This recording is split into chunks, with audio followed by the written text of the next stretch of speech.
Ladies and gentlemen, welcome to another rendition of Delete Laws.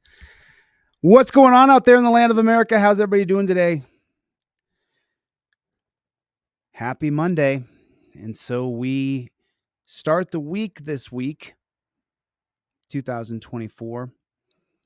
And it's the same shit on a different day. Same shit, different day. Here these coppers are acting like complete and utter jackboot thug pigs. Everybody, do me a favor, put it in the comment section. JBTP, jackboot thug pig. Add that in with OTVO, Overturn Terry versus Ohio. Put it in there for me. Hit the like button. This is pretty incredible what you're going to see. This guy is out and he's filming and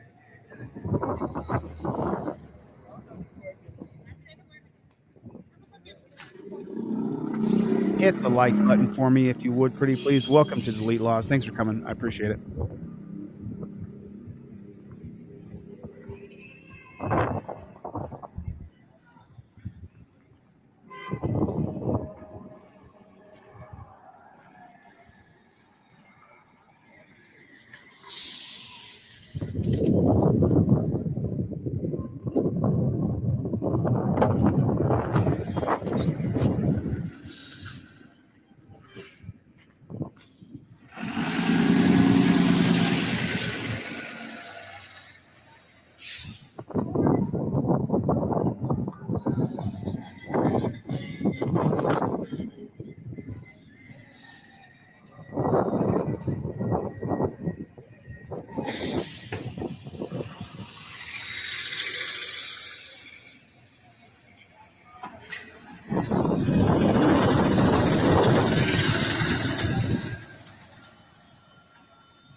Don't tell me what to do. Don't tell me what to do.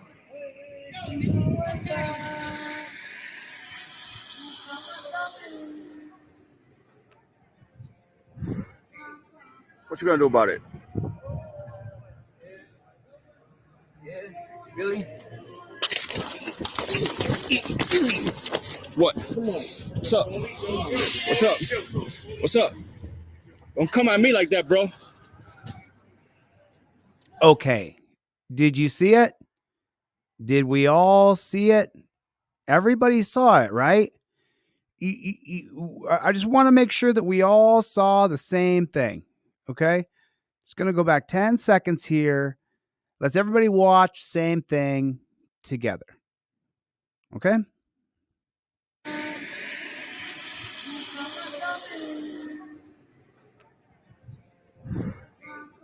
What you gonna do about it? Really? What? What's up? What's up? What's up? Don't come at me like that, bro. Okay, so the cops saw the whole thing, right? One guy walked across the street and assaulted another person. Don't come at me like that. What the hell was that? Don't come at me. No, I'm talking to you. No. Well, put it over there or something. Whoa. Put your phone down or put it over there in the city of Boston? I'm going to set my phone down over there, Copper? I'm not putting nothing. He just came at you. Why? Thank you. You proved my case for me. Arrest him, and then I'm going to tell you I don't want to press charges. I'm recording. Why are you recording him? I'm not recording nobody. I'm recording everything I can see. Right, but he's mad at you because he thinks you're recording him. No, Okay, so here's I showed this because this is where I have to interrupt this video for just a moment. And if you are an auditor and you are out on the scene, the words that this gentleman just said, and we're going to give him credit. We're all going to go to his channel. We're going to watch and like his, and we're going to comment on his video. Don't come at That's me. not what I'm talking to you. No, no, no. Well, put it over there or something. I'm not putting nothing. He just came at you. Why? Okay, cool. This is your absolute perfect opportunity to present immediately. When often cops will ask for press credentials, you present your Fifth Amendment cop card right away. You could just put it right in his hand because you have it memorized. The cop walks up and says any words to you at all. No, no, no. What the hell was that? Don't come at That's me. not what I'm talking to you. No, no, no. Well, put it over. Put the phone down while I'm talking to you, man. That's what he said. Number one, start filming. I invoke 1A. You say it right to the cop's face. You read the law if you want. 1A, filming cops, 2017, Turner versus Driver. You could show it right in his face if you want to. Cop approaches and says any words to you at all. While filming, I invoke the Fifth Amendment right to remain silent. Fifth Amendment's unequivocal. Cop loses qualified immunity for questioning you. At that point, this auditor, I would have then said, you're now impeding my First Amendment right. I want to watch what's happening now with the man who assaulted me and film that. You have all the rights in the world. You have to invoke those rights. Even as a First Amendment auditor, you have to say, I invoke my First Amendment right. Because otherwise, when you go to federal court, that cop is going to say, you know what? I was actually investigating an assault. I saw one man assault another man. So then the judge is going to say, well, then he didn't know he was violating your First Amendment right when he told you to put the phone down. He didn't know he was violating your First Amendment right when he told you to put the phone over there. Because right there, with him trying to chill his First Amendment right, he could sue him. Now, he didn't impede his First Amendment right. It was all talk. I'm just saying, you have to say what right he's violating or the judges will work against you. Over there or something. I'm not putting nothing. He just came at you. Why? Because I'm recording. Why are you recording him? I'm not recording nobody. I'm recording everything I can see. Right, but he's mad at you because he thinks you're recording him. No, I'm recording everything I can see. You can keep recording, but while I'm Don't touch me. Nope. Don't touch me. You can keep recording. So the mistake that this auditor has made is he has not invoked his right and said out loud, I'm doing a First Amendment protected activity as a member of the press. We're not going to do this. That's the Fourth Amendment. Do you have something on you that's dangerous? Don't touch me. Don't touch me. That's the Fourth Amendment right. On you or something like that? Right. You know him? Don't touch me. I'm going to touch you because I have to make sure that you don't have weapons. Put it in the comment section. OTVO. Overturn Terry versus Ohio. OTVO. How come this cop can do what he's doing right here? Ready? Pay very close attention to what happened in 1968. Watch carefully. Here's the difference between pre-1968 and after 1968. I'm going to touch you because I have to make sure that you don't have weapons or anything like that. You're out here fighting in broad daylight. Okay, so now that copper is doing a Terry stop on the victim of an assault. He's saying, I have to touch you to make sure you don't have weapons for officer safety. Terry versus Ohio gives him the right to grab a victim in the name of his safety. What kind of bozo clown world are we living in here today? Are you freaking kidding me? You get to grab me for your safety when you just saw me get assaulted? All I was doing is standing on the road filming, and now you get to walk up and grab me? And why do you get to walk up and grab me? Terry versus Ohio. Is that qualified immunity? Is that qualified immunity? I'm not sure if that is or not. Did you hear my voice on that one? Qualified immunity? That was some crazy place there. Is that qualified immunity though? No, it's not. What allows that cop to walk up and grab you and touch you? Terry versus Ohio. That's the linchpin of dozens and dozens of other cases. Get out of the car in the name of officer safety. The cop watched him get assaulted. It just is killing me. And then he says these words to me. Right. You know him? Don't touch I'm me. going to touch you because I have to make sure that you don't have weapons or anything like Don't that. touch You're me. out here fighting in broad daylight. He came at me. I understand that. Okay, then but I got why to make you- sure that you why don't are have you here weapons. to me? Why are you here at me? Don't Because touch you're me. a part of the fight, my man. Don't Because do he this. started Do you have anything sharp Don't on you? touch me. My man, Bro. Stop. Stop. Don't Stop, touch my me, man. bro. Come Stop. out. Bro. Come out. Come out. Yo, Look what this guy is doing to another man that he just watched get assaulted. He's done nothing wrong. He's committed no crime. He's literally filming on the street, which is supposed to be an American right to do. Do you have anything Yeah, on, do you have yeah, anything you're on you looking that's, for a that's lawsuit sharp? right My now. man, stop. touch What are me, you bro. doing, man? You're fucking touch me for My no man. fucking Now reason. he's got 2 cops on him. What has this guy done wrong to have 2 cops on him? This is a Terry stop. They're now Terry stopping the victim of an assault for their safety. No, my man, we just want to make sure you don't have a weapon. You're out here fighting in broad daylight. Don't touch me, So bro. if you don't have a weapon, you'll be fine. Don't touch me. Do you have anything sharp on you? Touch me, bro. Stop. Look at what they're doing to him. I wanted to show this video because this is the epitome of what Terry versus Ohio has made into America. Without Terry versus Ohio, the cops could not grab him without probable cause. He could simply walk away. And with the digital era, that is now a real attainable goal, is that you can only be grabbed by cops if there's probable cause. Why in the world why should we endorse Terry versus Ohio that allows cops to grab people based on their safety? When the cop witnessed, I could just feel it. My blood pressure is going to fly through the roof. Stop, man. Stop. No, because Stop. you're fucking touching me. All right. My man, do you have a knife Because on you? you fucking started Do you have a it. knife on you? He has a lighter. Do you have a knife on you? Okay, then don't. Yeah. Why y'all fucking My touching me? man, because you gotta calm down. You guys No, are I'm not gonna fighting come on the down because you're road. fucking touching me. My man, why are you doing this? Why are you doing this? Because I can't. Wow. You got to be absolutely just kidding me. This is probably one of the worst things as far as a Terry stop on the victim of an assault. This is detainment. This is the Terry pat down. This is officer safety first over everything else.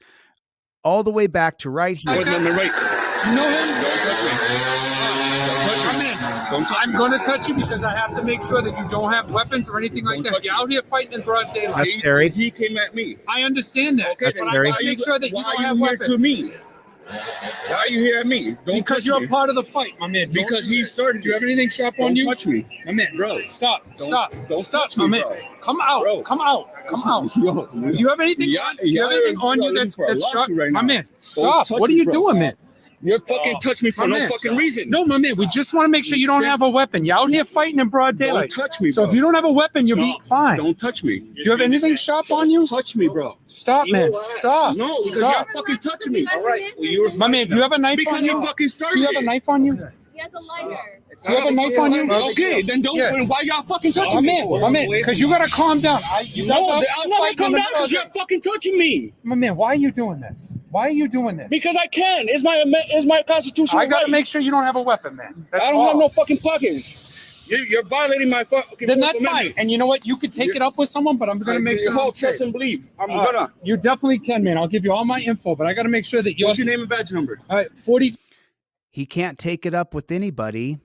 That's called a Terry stop, boys and girls. That's what a Terry stop is. The cops are allowed to grab you in the name of their safety.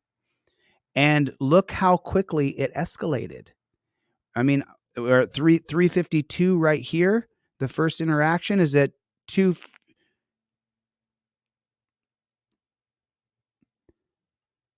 218. I'm not recording over. Let me go a little further back. Right there. 208. Within one minute. 208. Lighter. Do you have a knife on you? Okay, then. Within 1 minute, he's surrounded. Not even. And here's 308. Here's 1 minute later from the very first interaction with this pig. Here's from 1 minute into the interaction with the pig. From what happened to you? Why did he just assault you? You're fucking touch me for no fucking reason. No, my man, we just want to make sure you don't have a weapon. You're out here fighting in broad daylight. Don't touch me, So bro. if you don't have a weapon, you'll be fine. Don't touch me. Do you have anything sharp on you? Touch me, bro. Stop, man. Stop. No, because Stop. you're fucking touching me. All right. My man, do you have a knife Because on you? you fucking started. Do you have a knife on you? He has a lighter. Do you have a knife on you? Okay, then don't. Yeah. Why y'all fucking touching me? My man, because you gotta calm down. You No, guys are I'm not gonna fighting come in the down because you're broad- fucking touching me. My man, why are you? Okay, so how do we avoid this? You know, look, so I'm 2.5 years about on YouTube's. I started in January of 2021. Now it's January of 2023. So I was lackadaisical for 6 months before that, where I was mostly on TikTok.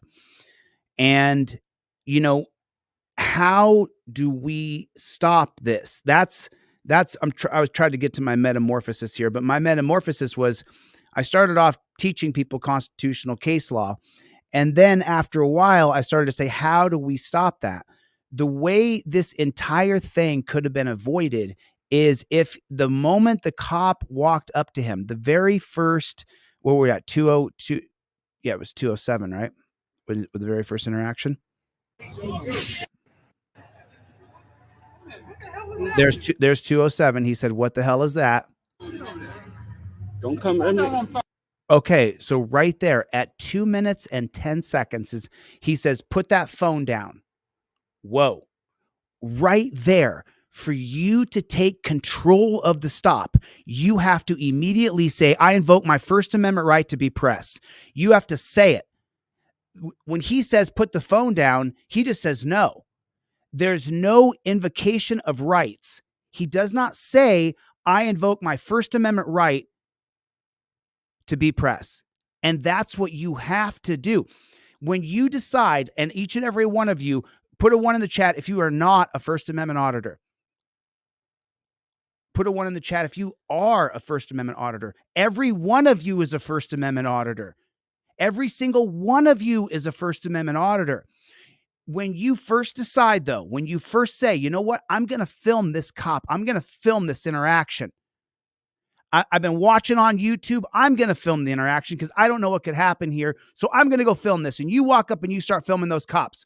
The moment the cop walks up to you and says, "Hey, what are you doing?" "I invoke my First Amendment right to be press."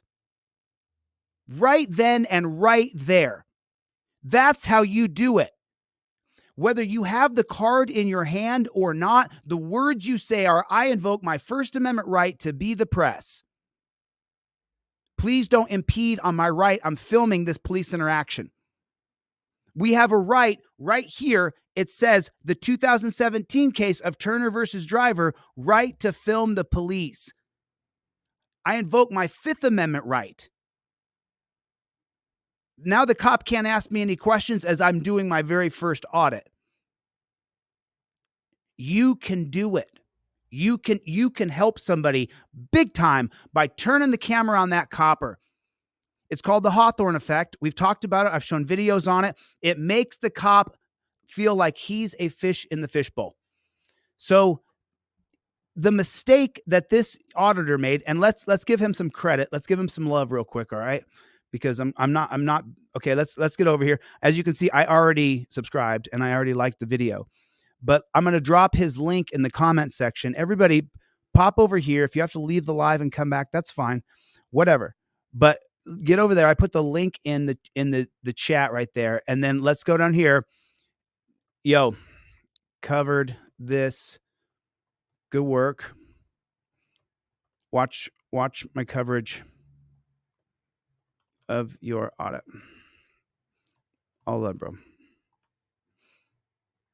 Drop him a comment. He's already got 434 comments, but we could drop him another 50 comments. He's got 1.8 thousand subs. We could probably bring him up at least another 100 or 200 subs.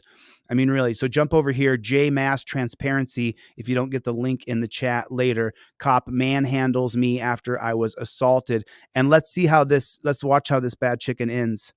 No.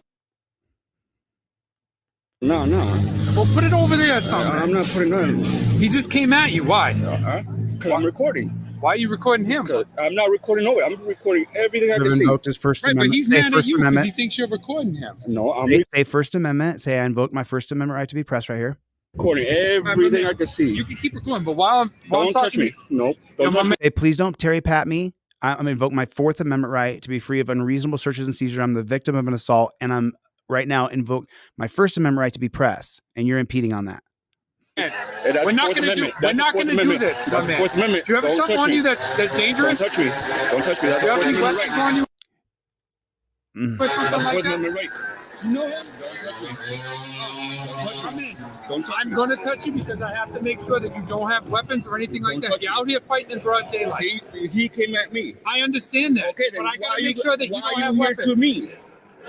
Why are you here at me? Don't Because touch you're me. a part of the fight, my man. Don't Because do he this. started Do you have anything sharp Don't on you? touch me. My man, Bro. Stop. Don't Stop, touch my me, man. bro. Come out. Bro. Come out.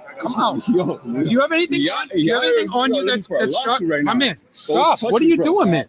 You're fucking touch me for My no man. fucking reason. No, my man. We just want to make sure you don't have a weapon. You're out here fighting in broad Don't daylight. touch me, So bro. if you don't have a weapon, you'll be fine. Don't touch me. Do you have anything sharp on you? Touch me, bro. Stop, man. Stop. No, because Stop. you're fucking touching me. All right. My man, do you have a knife Because on you? you fucking started Do you have a it. knife on you? He has a lighter. Do you have a knife on you? Okay, then don't. Yeah. Why y'all fucking My touching me? man, because you gotta calm down. You guys No, are I'm not gonna fighting come in the down because you're middle of fucking touching me. my man, why are you doing this? Why are you doing this? Because I can. It's my constitutional I gotta right. make sure. But you haven't invoked your rights. It's your constitutional right, but you haven't said out loud what rights you are invoking. And that is the most important thing. You don't have a weapon, man. That's I don't all. have no fucking pockets. You're violating my fucking. Then Fourth that's fine. Amendment. And you know what? You could take it up with someone, but I'm gonna make sure. Your whole I'm safe. trust and believe. I'm All right. gonna. You definitely can. There's nobody to take it up with. This is a Terry stop. This is justified in the 1968 policy created by the Supreme Court. Man, I'll give you all my info, but I gotta make sure that you're. What's your name and badge number? All right, 4308. My name is Eric McPherson. All right, What's do you have your name? anything sharp? What's your name and badge number? One minute. Stop. Stop, man. Stop. I'm trying to You're record freaking you. me out, and I don't For want to what? do this. Can you just make? I'm trying to record you is not the same as I invoke my First Amendment right to be the press. sure? How am I freaking you out? Because this isn't normal action. This is not how What, normal people act. Freaking, All right? All right. doing my freedom of press. So what? There it is. There it is. But you have to state it and invoke it more clearly. It's fine. He said it finally. But we're already into where he's got 4 cops on top of him. He didn't take control from the very beginning. You to My fight freedom with of him, press? my man. What He led you to came fight? at me Right, but why?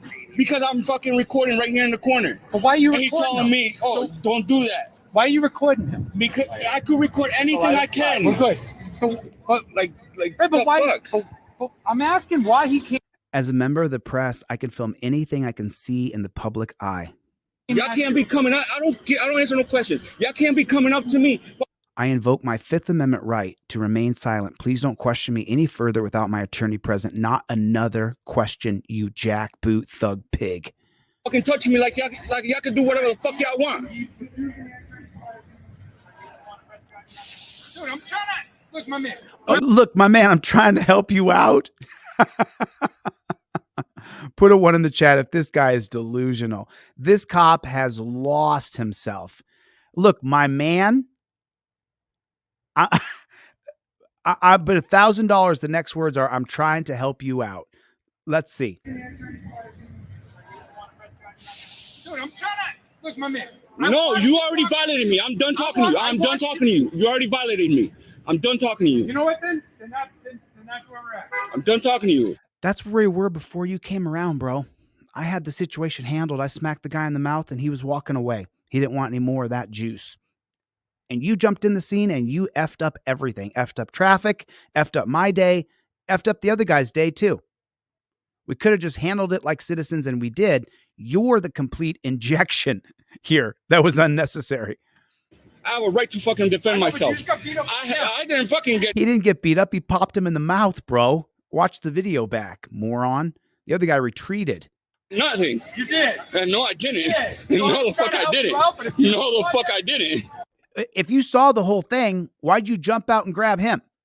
Why didn't you grab the other guy and check him for weapons? This man just had a camera in his hand. All right. Look like he beat you up. Okay.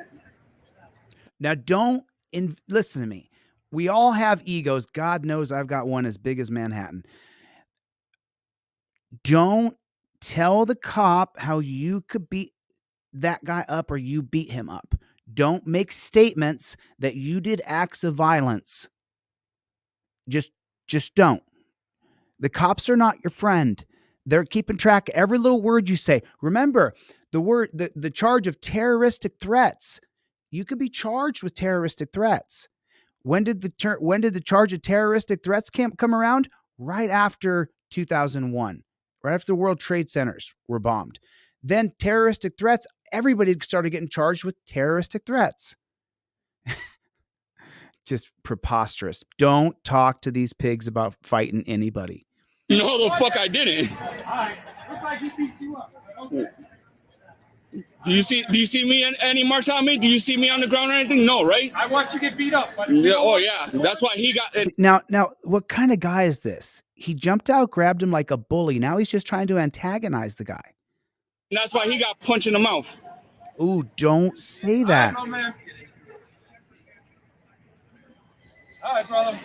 I want everybody's name and badge number. So now I want to say something here, and I want you guys to understand something. What happened to this man, what happened to J Mass Transparency, was completely and utterly legal. Nothing happened to J Mass Transparency that isn't written by policy in the Boston Police Department's handbook. That policy is going to be based on the 1968 case called Terry versus Ohio that allows the police to grab you and to detain you in the name of officer safety. J Mass Transparency, you can get all the name and badge numbers you want.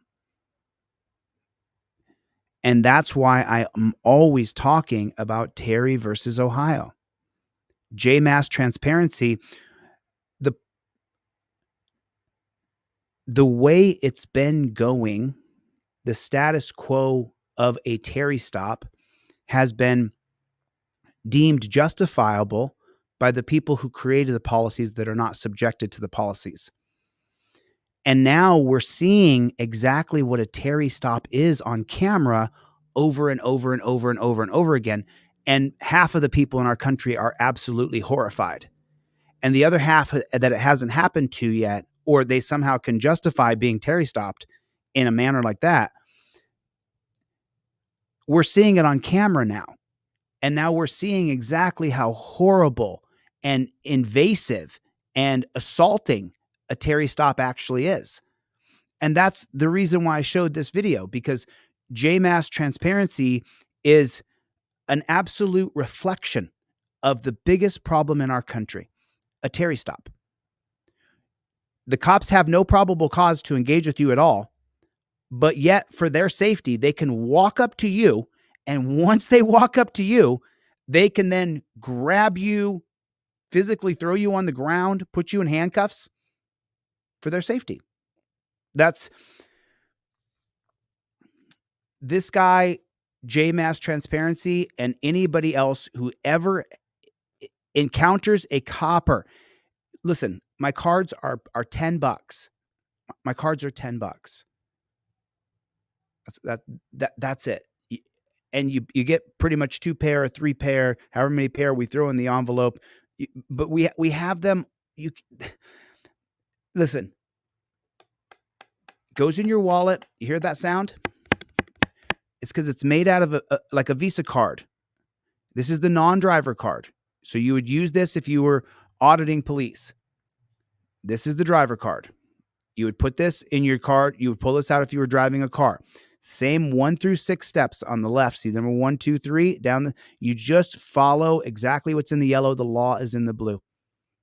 If you're pulled over by the cops and you have the driver card, 1A, you start filming the cops and you say, I invoke my First Amendment right. And then if he says anything, it's the First Amendment's upheld by the 2017 case of Turner versus Driver, upholds your right to film police. It's your right to film police. This is what I'm talking. Well, I mean, if you're driving, you should have a trifold in your car. But I just want to make it as easy as I can, because you guys have got to say out loud, and this is the most important part. You have got to say out loud your rights out loud. If you don't say your rights out loud, then you don't have any rights. So in Salinas versus Texas, right down here, and I've covered this a lot of times. Once again, I want to show you that the conservatives at the Supreme Court level are the ones who give the cops our rights. They simply hand the cops our rights and say, here's your rights. We're just going to give them to the police. And so in this case of Salinas versus Texas, you can clearly see that it says right here, the conclusion is that long-standing precedence has held that any witness who desires protection against self-incrimination must explicitly claim that protection.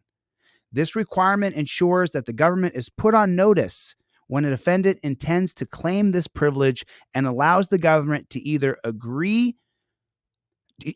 argue that testimony is not self-incriminating or offer immunity.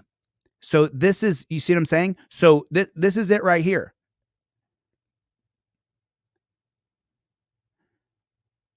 Failure to claim this privilege must be excused when that failure was due to government coercion.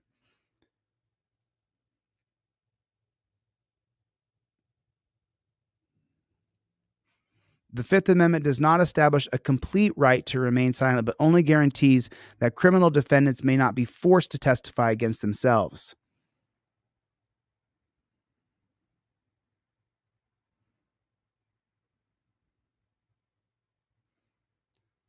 Fifth Amendment's privilege against self-incrimination does not extend to defendants who simply remain mute during questioning. Fifth Amendment's privilege against self-incrimination does not extend to defendants who simply decide to remain mute.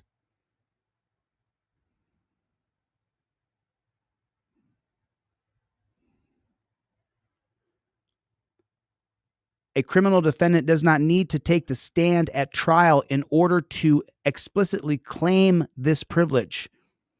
So you don't have to take the stand to say, you don't have to be on the stand in court to plead the Fifth Amendment.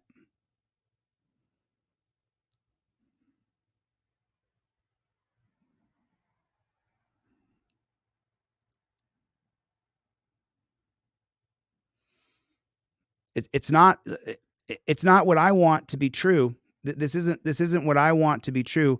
I didn't do this. I didn't create a system where they would appoint 9 people who were not elected, that would never be held accountable to the people, that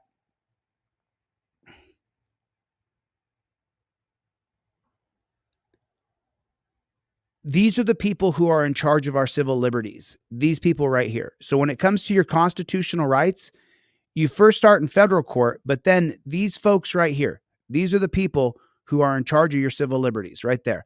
The 9 people who are appointed by president and randomly when people die. Because most of the time when you give a black robe tyrant power, they stay on the court till they die. We know that. Ginsburg did that. She didn't give Obama a chance to appoint another liberal. She died on the court because she's so special. She's a horrible human. You have no idea. I mean, research her cases. She's absolutely atrocious. A simple Mont versus United States. Was it 2018, Mont versus United States. Someone can look it up. She votes with the 4 conservatives to extend the prison industrial complex. It's horrible. It's about, if you serve time in prison and you get out and then you violate parole, is that still considered good time, or is it new time when you get out and it's new time? So now you have to serve that plus. And she helps extend the police state, prison state, death state. And if you know what she's done, she's, anyway, I can get lost on a tangent on if I get too far into these. All right, brother. I want everybody's name and badge number. That's why we're down here. Yeah, that's why we're down here. Name and badge number. Sorry, 5555. I don't know if you gave me your name and badge number. All right. See, they all know that they worked within a Terry policy. so they can get away with what they did to him. And you already gave me yours. I'm assuming if I can ask you for your name and you're not. It is not. Nope. You're not getting shit. Trust and believe. I mean, look, they're sitting in the middle of the road. He's parked in the middle of the intersection, and they're just sitting there having a powwow. I'm gonna be making a complaint on y'all. There's no like, hey, we should get the car out of the middle of the road so the traffic can go by. They don't have any care at all for society whatsoever. They care about themselves and themselves alone. And it's us versus them, and you're not on their team. That's a crazy shit. Cool. Get your car out of the road, bro. You don't need medical, my man. I'm fucking good. I have a. He didn't do shit. He did. He didn't do shit. Yes, he did. All he did was push me. I fucking snuffed the shit out of him. No, he didn't. He punched you in the face. He didn't touch shit on me. Yeah, whatever you wanted. Don't worry. I'll be making a complaint on y'all. There's nothing to complain about. Keep violating the Constitution. It's not a violation of the Constitution to run up and grab you. That's called a Terry stop. Fucking pigs. I agree with you there.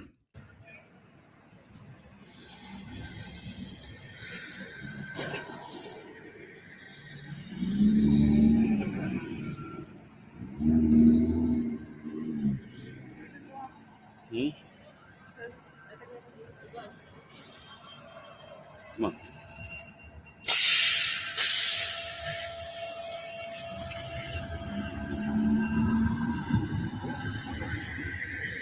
You got a deal. Yes, sir. I got torn up. Yeah, okay. I fucking snuffed the shit out of that nigga right in the jaw. I feel you, bro.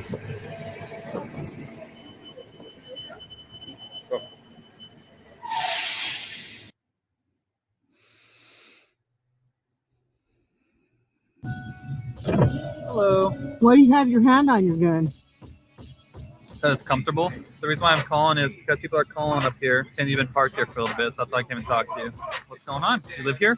I don't answer questions. Do you live here in the area or do you live in your car? I don't answer questions. I don't answer questions. He asked one question, and then she didn't say if she's in her car, she should pull her trifold down, put it right in his face, and say, I invoke my Fifth Amendment right. She's filming him. The trifold should be backing that up. And now there's the second question. Questions. Okay. So, as of right now, I can't do anything. But if you get another call back here out here, we'll have to figure something else out, okay? Yeah, like maybe a crime. Huh? Like maybe figure out a crime. You're dismissed. Well, I can still stand here all I want. No, you can't. I can because I was called here. Get your arm off my car. So, Stop touching my property and turn that flashlight off. Turn the flashlight off. Get off my car. I'm not on your car, And actually. get Thank you, lost. ma'am. I'm not breaking any laws. So, next time we come back out here, we'll end up searching your car, okay? You Have can a good day. kick rocks, jackass. Okay, so number one, she should have invoked her Fifth Amendment right away. Obviously, I liked the video. I thought, she kicked his ass, and I love that. But let's break it down a little further, and let's get into the law and exactly what he can do if the cops are called and you're sitting in a car. Hello. Why do you have your hand on your gun? Because it's comfortable. So the reason why I'm calling is because people are calling up here saying you've been parked here for a little bit. So people are calling. Now, remember the reason why he's there. People are calling. How far can that go? So I came and talked to you. What's going on? Do you live here? I don't answer questions. Do you live here in the area or do you live in your car? I don't answer questions. Okay. Both times, the Fifth Amendment should have been pled from the very first question. I plead the Fifth Amendment immediately. So, as of right now, I can't do anything. But if you get another call back here out here, If we get another call, so there it is right there. Let's get into that. Terry versus Ohio was passed in 1968. Cases are hinged. The jurisprudence, the stare decisis is based, or the precedent is set that you can use this precedent that in Terry is now based on Adams versus Williams, the precedent that was set. And this is about somebody calling on you and what can happen if someone calls the cops on you. During the early morning of October 30th, 1966, an individual approached a police officer in a gas station parking lot in Connecticut and informed him that another individual in a nearby vehicle was carrying narcotics and had a gun in his waist. The officer approached the vehicle on foot and asked the occupant, Robert Williams, to open the door. When Williams rolled the window down, instead, the officer reached in the car and removed the gun from Williams' waistband. Though the gun was not visible from the outside of his vehicle, the officer then arrested Williams for unlawful possession of a firearm and proceeded to search his vehicle, where he found chemicals. Williams was convicted as a Connecticut state court in possession of a handgun and chemicals. After the Supreme Court of Connecticut affirmed his conviction, Williams filed a claim against the prison warden, Frederick Adams, in which he alleged the state of Connecticut continued to detain him unlawfully as a prisoner. Williams argued that the handgun and chemicals were discovered through an unlawful search and should not have been admitted into evidence at his trial. The district court denied his petition on appeal. The U.S. Court of Appeals for the Second Circuit sided with Williams and ordered that his conviction be set aside. Amazing, he gets out. So then it's granted certiorari and goes up to the Supreme Court. And at the Supreme Court is always a constitutional question. Does the Fourth Amendment allow a police officer acting only on a tip from an informant to approach a person and remove a weapon concealed in the person's waistband? And once again, by ideology, you'll see that the conservatives on the right always give our rights away to the police. So the question was, does the Fourth Amendment allow a cop acting on only a tip approach a person and remove a weapon concealed? Yes, Justice William Rehnquist wrote in the opinion 6-3 majority, the court held that the informant's tip permitted the officer to approach Williams' car and make a limited search of Williams' waistband for the officer's own protection. That's Terry versus Ohio. Couldn't do it without Terry. Williams versus Adams, it would be unconstitutional if it wasn't for Terry. You'd be able to sit in your car and have chemicals and your gun, and nobody would be able to reach in your car and grab you. The court further held that the discovery of the weapon gave the police probable cause to arrest Williams for illegal possession of a firearm. Because the officer's subsequent search of the vehicle was permissible, the chemicals he discovered were admissible at Williams' trial. Justice William O. Douglas, who was the lone dissenter in Terry versus Ohio, he was the only person who said, no, I don't agree with this, wrote a dissent in which he argued the officer did not have probable cause to arrest Williams for illegal possession of a firearm because Connecticut's free and easy gun laws allowed individuals to carry concealed weapons so long as they have a permit. And he didn't know if he had a permit or not. And he just assumed and reached in his car. Justice Thurgood Marshall concurred in the dissent. In his separate dissent, Justice William J. Brennan expressed concern that the unnamed informant gave no information that the officer could not have readily manufactured after seizing the weapon. The cop could have made the whole story up. Yeah, somebody told me. Therefore, Justice Brennan argued that the police officer should have not been permitted to arrest and search individuals on the basis of an informant's tip alone. Justice Marshall wrote a separate dissent in which he argued that the prosecutors failed to meet their burden to prove that the informant's information was reliable and sufficient to justify the arrest and search of Williams. Justice Douglas joined in that dissent.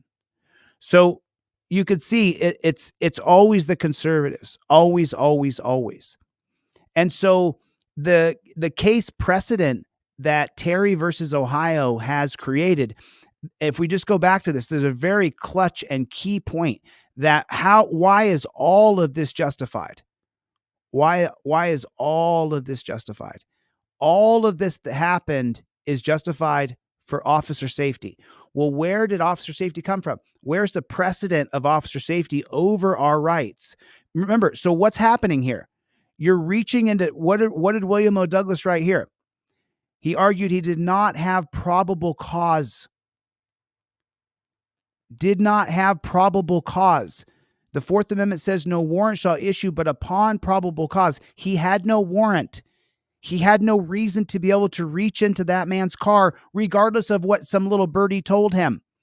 But he can reach into that guy's car for officer safety. That precedent wipes away our Fourth Amendment right to illegal search and seizure.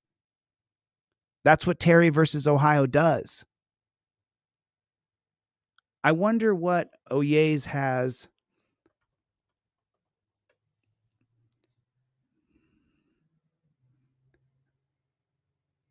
So once again, William O. Douglas was the only dissenter. Oh, sorry about that.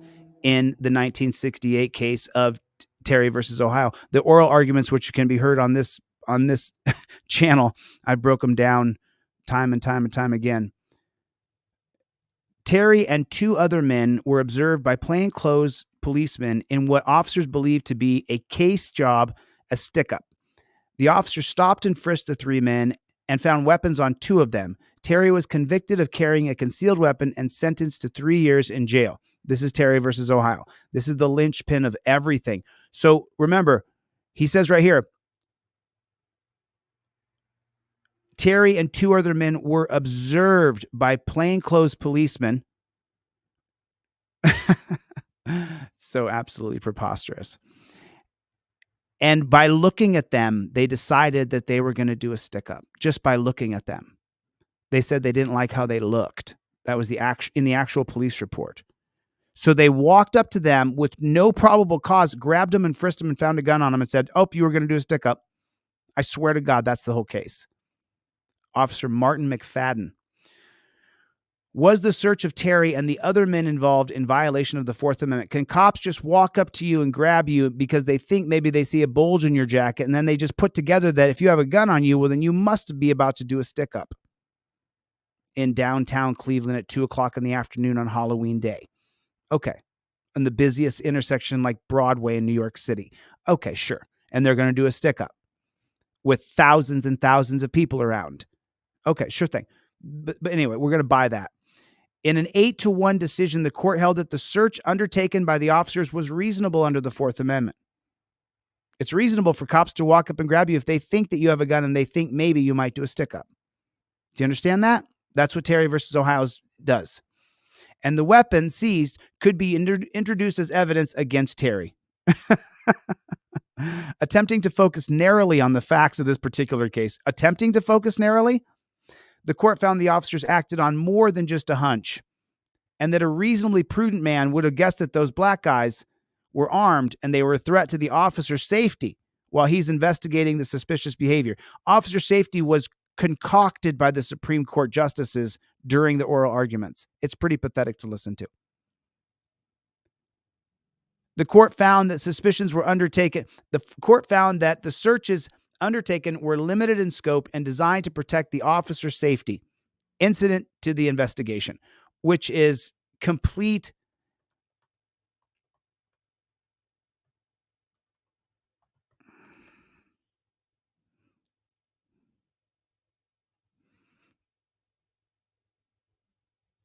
so this is how, though, so, you know, I could keep going down the rabbit hole and show you, and there's so many cases that hinge off of Terry versus Ohio. This is the reason why I invented the card. This is the reason why I invented this right here, because, you know, if we go back, I'll show you guys one little thing. You know, I should really, if I'm gonna, well, I guess I can just do it here.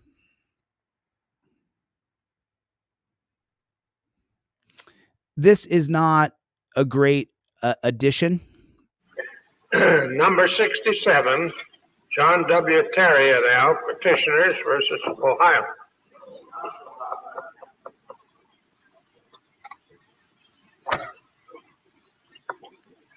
So that's Louis Stokes. He's the defense attorney for John Terry, and he's going to pitch an absolute goose egg. Mr. Stokes. Mr. Chief Justice, may it please the court. State versus Terry comes to this court by virtue of a writ of certiorari granted to the Ohio State Supreme Court. This case originally arose in the Common Pleas Court, Cuyahoga County, based upon an indictment for carrying a concealed weapon, the violation of Ohio Revised Code Section 2923.01. The defendant in this case filed a motion to suppress the evidence, and at the trial there was a hearing on the motion.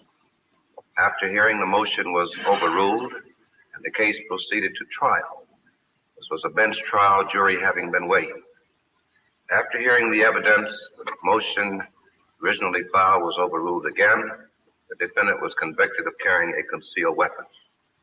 Trial court wrote an opinion in this case. We then appealed to the Court of Appeals for Cuyahoga County. This court sustained and affirmed the conviction of the lower court. This court also wrote an opinion. Subsequently, application was made. The facts in this case are these, and I think they are signally important if we are to try and arrive at the proper verdict with reference to this case. This incident occurred at 2:30 in the afternoon in broad daylight in the downtown section of Cleveland, Ohio. This incident occurred at 2:30 in the afternoon in broad daylight in the downtown section of Cleveland, Ohio. The police officer in this case, one Martin McFadden, noticed two Negro males standing at the corner of 14th Street in the city of Cleveland, where Euclid Avenue and Huron Road intersect. These two streets, if the court please, form a triangle at the apex of East 14th Street. The police officer was approximately 100 feet away from where these two men were. He was 100 feet away from these guys who are milling around downtown, and they're Negro males. Negro males were not allowed to be milling around Euclid Avenue at 2:30 in the afternoon on Halloween, where all the white kids are running around with their costumes on. You can't have black guys hanging around downtown Cleveland. Remember, blacks were only freed in America in 1964, where they could go to downtown areas, go to areas where whites hung out, go eat places where whites ate. Segregation didn't end until 1964. What kind of a neighborhood is that generally in Cleveland? A business neighborhood? That is our downtown section, the busiest section of the city. So it was like New York City. That's what's going on down there. Really. Downtown retail stores and offices and so on. Yes, Your Honor. And the testimony of the police officer was that there was business as usual in the downtown center of the city. Stores were open. There were pedestrians on the street. What time of day was it? 2:30 in the afternoon. On a weekday? On a weekday. The police officers stated that he positioned himself in the doorway of a department store by the name of Rogoff's. For a period of 10 to 12 minutes, he observed these two males at the corner. Alternately, each made 5 or 6 trips over to two stores located on Huron Road. Okay, so let me jump in here real quick and let me explain something. Euclid Avenue, Cleveland, was like Broadway, New York City, Lower East Manhattan today. Euclid Avenue, you didn't go to Euclid Avenue unless you were dressed to the nines. Euclid Avenue was the place you were going to go to meet that girl, to flirt, to find. It was the busiest, bustlest part. I made a video about Euclid Avenue in my breakdown of these oral arguments. I just want you to understand where exactly these guys were. They were in the center of all of it. He said that he didn't know whether it was United Airlines. And then they're milling around, looking around downtown. And black dudes were not allowed to be milling around, looking around downtown. You weren't allowed because they would assume you were doing something wrong. Just like Terry versus Ohio. Store or the Diamond Store. But the stores were immediately adjacent to one another on Huron Road. During these 5 trips that they made during the 10 to 12 minute period, a third male came by. White male who stood and talked with the two males there for a moment or so. And then the other male proceeded west on Euclid Avenue, and the two males continued on this corner. After the 10 to 12 minute period, Katz, the white guy, he didn't get arrested.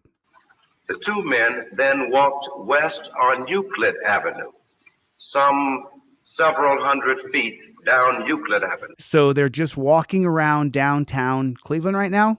Yes. When they arrived at Zucker's store, which is in the vicinity of 9th Street or 11th Street there on Euclid Avenue, the three males then again met up, at which time the three of them, according to the police officer's testimony, were merely standing in front of Zucker's store. What kind of a store is Zucker's store? Zucker's is a haberdashery, Your Honor. His testimony was that their backs were to the plate glass windows. They were facing the street. And when interrogated with reference to what they were doing, he said they were merely standing there talking. He described their gait away from 14th Street as they walked down to the haberdashery. I mean, the cop is explaining which way they were walking, how they were looking. It's just so ridiculous, preposterously stupid.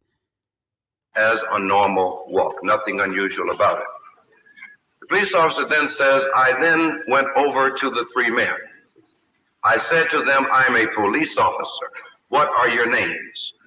In the first instance. So he walks up to three people, one white guy, two black guys, and says, hey, I'm a cop. What's your name?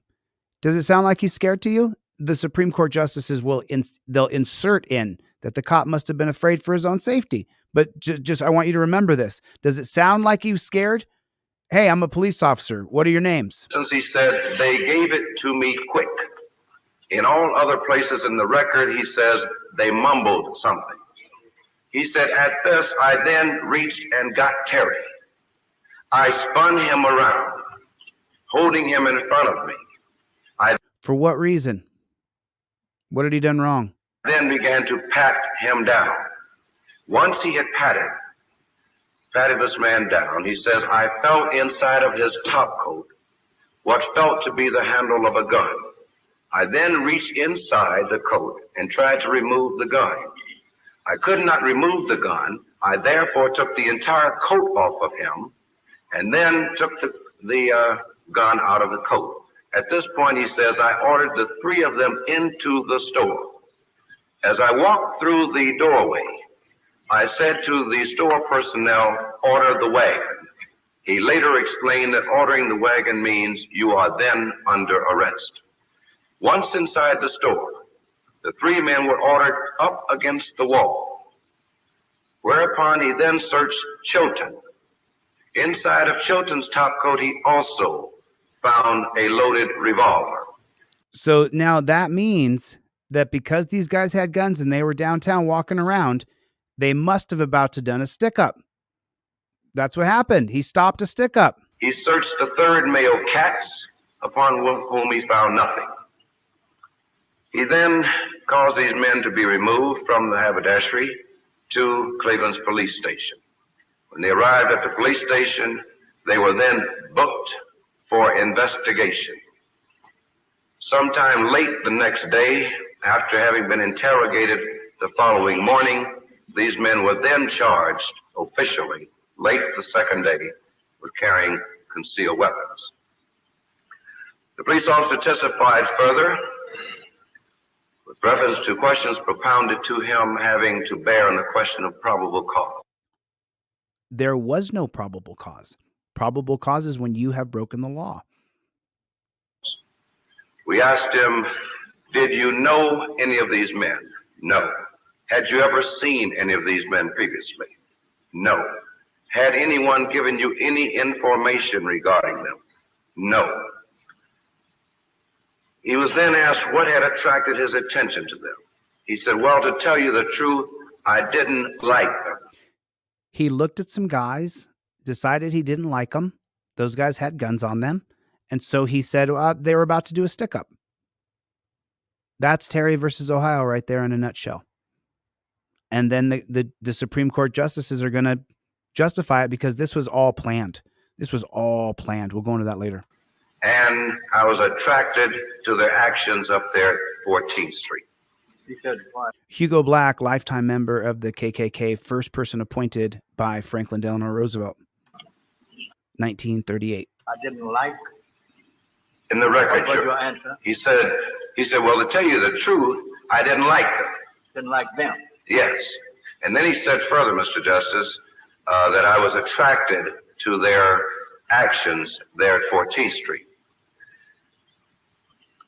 This officer testified further, though, that he felt that they might be casing the place for a stick-up. So he's a super cop. He said, I saw the guys. I didn't like how they looked. And so I thought they were going to stick the place up. The court then inquired of him specifically if he had ever, and by the way, this police officer had been a police officer for 39 years, and a detective for 35 years. So why is Louis Stokes qualifying how long the pig has been a pig to Supreme Court justices who all love pigs? I don't know. And he said, and oh, by the way, he throws this in. I think he believes that it's trying to prove his point, but he actually, it goes against him. Louis Stokes did a horrible job defending John Terry's case. He was in plain clothes, Your Honor. The court specifically asked him if he had, during his 39 years as a police officer, ever previously observed anyone casing a place. He said, no, he had not. But what do you get out of that? Do you get that he was justified in stopping someone because he'd been a pig for 40 years? Or do you get that he'd never observed someone casing a place before? Martin McFadden was a dunce cap pig who never advanced in the police force. He literally was positioned at the same post for almost 40 years. And if you go back, if you go back in his tenure, he grabbed John Terry in 1963. That means he started being a pig in 1924, pre-freedom, pre-even Brown versus Board of Education. His job then was to enforce black codes as a copper. Remember who Martin McFadden was. Deep, deep, deep racist. Specifically asked him if he had, during his 39 years as a police officer, ever previously observed anyone casing a place. He said, no, he had not. Asked if he had ever arrested anyone for casing a place. In his 39 years, he said that he had not. So Stokes believes he's making his argument. We should like to make reference just briefly to the decision of the lower court in this matter, where our court held in that opinion that there is no evidence that any warrant had been issued for a search or frisk. Remember, this is before 1968. No warrant shall issue, but upon probable cause. You had to have a warrant to search and frisk somebody. Imagine that. There's the line right there. There's no evidence that there was any warrant had been issued for a search or frisk. You had to have a warrant to frisk somebody before you could just start grabbing free Americans. They did this because black people were freed by the 1964 Civil Rights Act.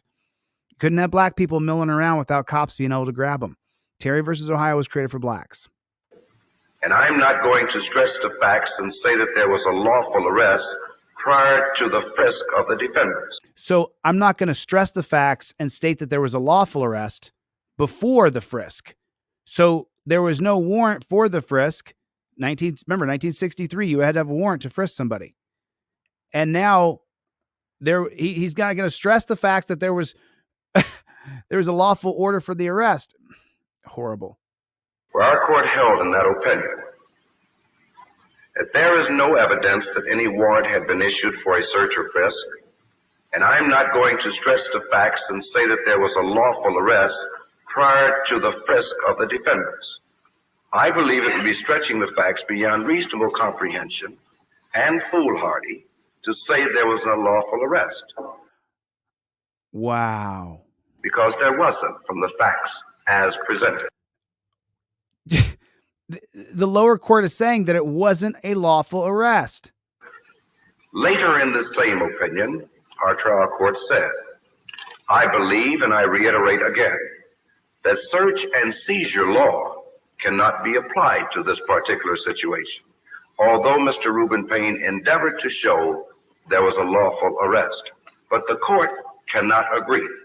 If there was an arrest, it came subsequent to the frisk.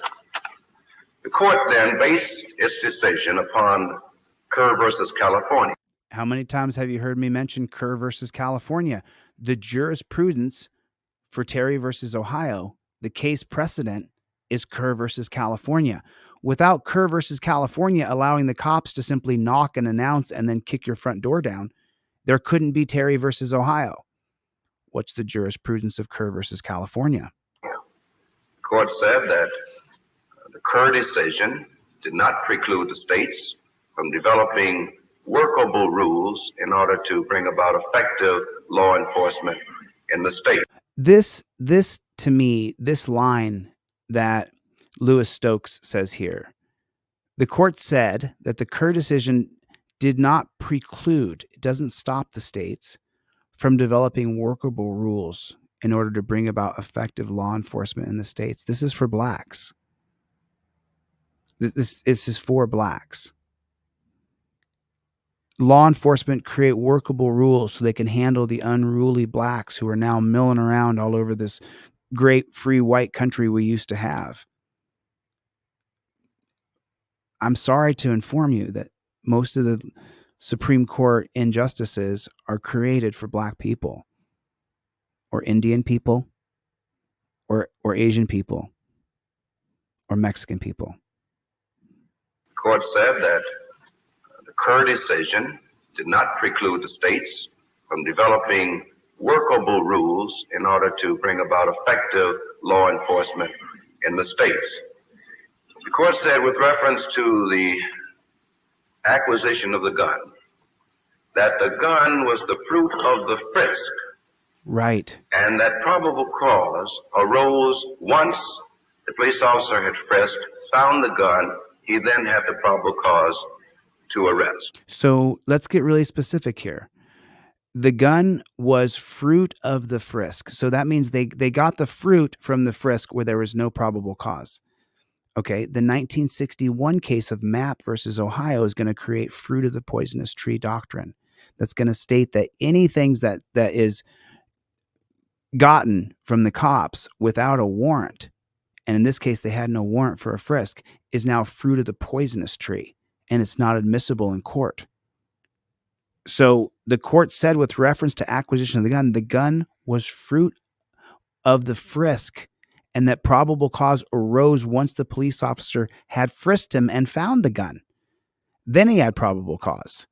But the fruit of the gun was from an illegal frisk.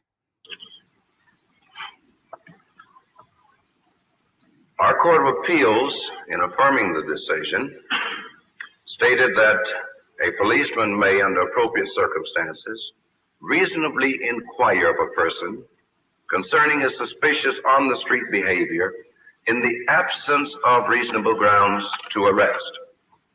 Our court admitted that in all probability this will lead to abuses by the police. Our court admitted that this would lead to abuses by the police. But then went on to say that the court would deal with the abuses as they arose before the court. But they didn't. What they've done is they've justified the cops creating policy around Terry that is a POW interaction where you have to lay on your belly, they stick their knees in your neck, torture cuffs are on. That's what a Terry stop has become now. The court stated further that this, of course, was just a minor inconvenience with the personal liberty that is guaranteed, and that therefore each citizen ought to be willing to give up this amount of his personal liberty in order that they might have effective law enforcement in the community. The court is saying these new policies that we're giving police, that it's just a minor inconvenience into your personal liberty. Each citizen ought to be willing to give up a little bit of their personal liberty to being stopped and frisked for effective law enforcement in the community. What community are they talking about? The white community. Who are they going to stop and frisk? The black people. Our court offered this definition of arrest, that as the term is used in criminal law, signifies the apprehension or detention of the person of another in order that he may be forthcoming to answer an alleged or supposed crime. This is important because it says our court offered this definition of arrest. It signifies the apprehension or detention of another person. That's when you get arrested, so that he may be forthcoming to answer an alleged or supposed crime. They distinguished Henry versus U.S. by saying that in that case the government had made a concession, and therefore when this court rendered Henry, that it was rendering it on the unique situation where the government had come in and conceded that at the time the automobile was stopped, the arrest had occurred. And they therefore said this court had not in that case rendered an independent view of the facts and in fact held that this was an arrest in the absence of an arrest absence of probable cause. No warrant shall issue but upon probable cause. A warrant for your arrest. This was an arrest absence of probable cause. probable cause. I suppose your contention. You see how they light up the injustice, the black robe tyrant in the upper left hand corner. Fortis is going to vote for Terry policies. Here is that policeman had there's not. And here's the first fabrication where Fortis is going to insert in here that this is about officer safety. There's nothing in the record to indicate that the policeman had any reason to fear bodily harm to himself. He's automatically going to the cop sucking. Nothing in the record to indicate that the policeman had any reason to fear bodily harm to himself. Remember I said earlier, he walked up to them and said, "Hey, I'm a cop." He didn't have any fear at all. He walked right up to those two Negro males, as they called them, and put them all against the wall, not even thinking twice. And they all did exactly as they were told. Well, we're saying that, and we're saying in addition to that, this, Your Honor, we're saying that at the point this police officer approached these racist Martin McFadden men, and at the point that he lay his hands on the citizen, that he did not have the probable cause that is required. He had stated that all he had at that point. Right. So now I want you to, when he laid his hands on the citizen, he did not have probable cause that's required. So the Supreme Court changed it so that all cops can lay their hands on citizens without probable cause. No warrant needed to frisk you or search you. They could just do it right there on the street. That's what this does. At that point, he laid hands on the citizen. He did not have probable cause that is required. And so the Supreme Court changed that so cops could do that to us. Was this intuitive sixth sense, and that he had never in his long experience as a police officer ever arrested. He said that he had an intuitive sixth sense. Anyone for this purpose. Right, I understand that, but we have that those blacks are definitely here to do a stick up. Think about your case and the preceding cases and whatever. So, but what we have to think about is your case and the preceding cases. He's thinking about how to put this in a box in case law so that there's jurisprudence. For relationship. Nuts. Not for justice, so that he can put it into case law. The appropriate one to the other. And here there is no suggestion, is there, that the policeman had any basis for fear as to his own safety? Once again, injecting that it's about officer safety because the blacks have been freed now. Am I right that there's nothing in the record that indicates there's that? Nothing in the record whatsoever. And we might add...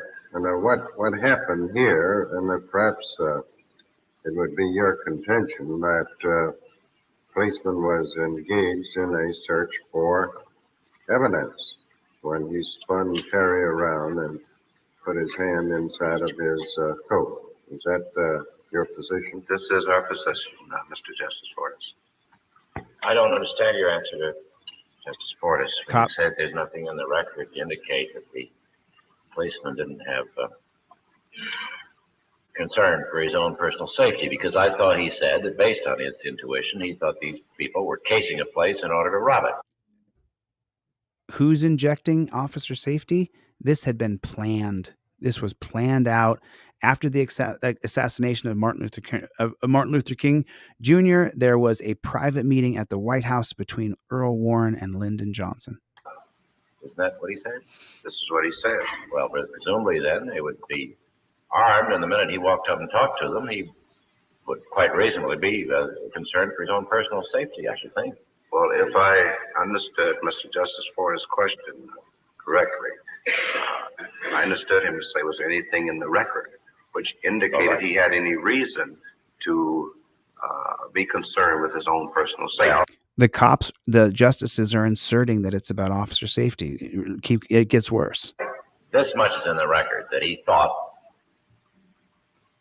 whether with or without reasonable cause, he thought or suspected that these were armed robbers about ready to hold up a place. So now that's the narrative, that these were armed robbers about to hold up a place. And that's the story now. We're going with that. Because McFadden saw some black guys milling around downtown, and he decided he was going to go grab them.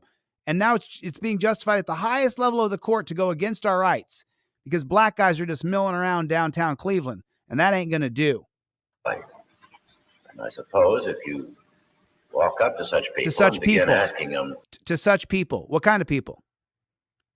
Why were the prisons created? For black people. Have the prisons been full of black since the beginning? Yes. The majority population of the prisons have been what? Black. Since when? Since the beginning. So when you walk up and talk to such people, you're talking about black people, bro. Embarrassing questions, you might have some little concern for your safety if you bona fide believe that they have weapons on them. Now that much is in the record, isn't it? Yes, sir. No, is that? And look at Stokes. I mean, Stokes just sucked. He just sucked. Yes, sir. No, Your Honor, it's not in the record. You're fabricating a record. But this is Louis Stokes' first case in front of the Supreme Court, and guess what? He's black. And his first case in front of the Supreme Court is Terry versus Ohio. It's also Thurgood Marshall's first year on the Supreme Court. He'll vote for Terry policies. No, is that so? Excuse me. But is that so? Does the record show that? So now that Louis Stokes conceded, now that much is on the record that he thought he had weapons on him. Yes, that is, Your Honor. Then Abe Fortas, is that so? He seizes on it. That the cop must have been afraid for his own safety. No, is that so? Excuse me. But is that so? Does the record show that he thought these men were armed before he put his hands on? Do you see this? They're weaving a web. Just wait till you get how they changed arrested and detained. Watch that. Yes, he says, after he says that he thought they might be casing a place, and I felt that they might have guns. He said he testified to that. So now Stokes is just acquiescing because he's the black guy in front of the white court. That's right. Yes, he did. But in both our lower court and in our appellate court, in stating that a police officer should inquire promptly into suspicious on-the-street activity, we brought out the fact, and the record will show that there was no interrogation, there was no investigation in this case. No, he just said he didn't like how they looked and ran up and grabbed him. That's it. That's the whole story. And they railroaded John Terry. John Terry would spend the rest of his life in an insane asylum. John Terry was mentally ill.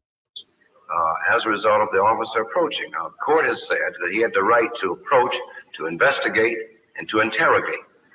But the only question in the record is, what are your names? After he grabbed him. Hey, up against the wall, what's your name? That fast. Blacks were not allowed to be milling around in 1963 downtown Cleveland, homie. You ain't allowed around here. Know your place. The Civil Rights Act of 1964 would actually desegregate America. Desegregation was supposed to happen in the 1954 case of Brown versus Board of Education. Didn't happen. Who made sure it couldn't happen? Cops. What is this case about? In 1963, the year before the Civil Rights Act, Martin McFadden saw John Terry milling around downtown and said, "You can't be down here, Negro males." I'm telling you the history, the contextual context of the history. At which point he then grabbed Terry, spun him around, and begun his search. During the interim period, while they were waiting for the other police to arrive, there was no conversation between the police officers. Do you think really, if there is enough to suggest that he had reason to believe they had weapons? So all the cop needs is reason to believe that you have a weapon.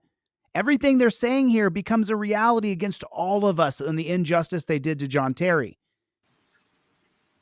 If that's so, and if he's justified for that reason in asking them what they were doing, don't you think he'd be justified in the first instance in confirming whether or not they did have weapons before he went on further to interrogate them?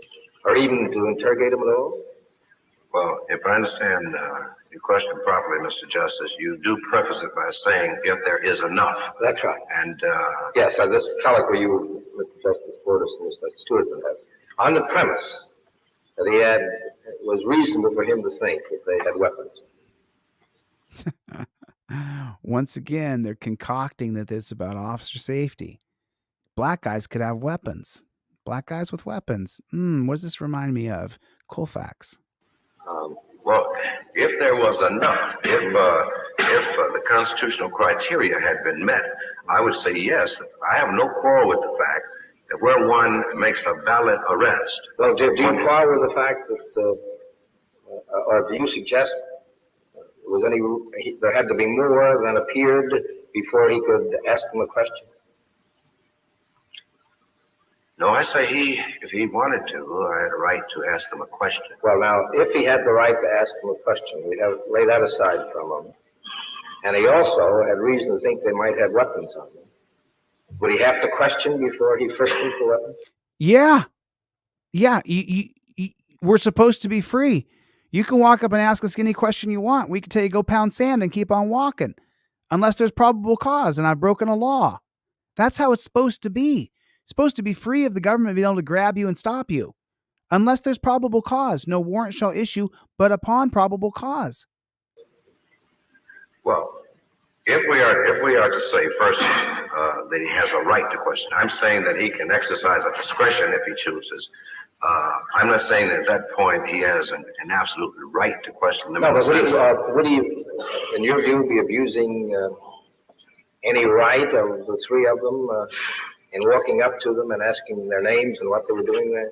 Yes, I am. Oh, you are? Justice. I'm saying that where a citizen is on the streets and where all of the criteria that we know of by way of the development of probable cause is absent in a situation. That then the officer has no right to stop and ask, what's your name and what are you doing here? Is that it? Ask who, what's your name and what are you doing here? Ask the black people. I'm telling you, this is the way America was. You don't understand. On the left and the right. The blacks were just a political football. Well, if we're going to use the absolute term, no right, and we're to be held to that, then I would just have to say he has no right.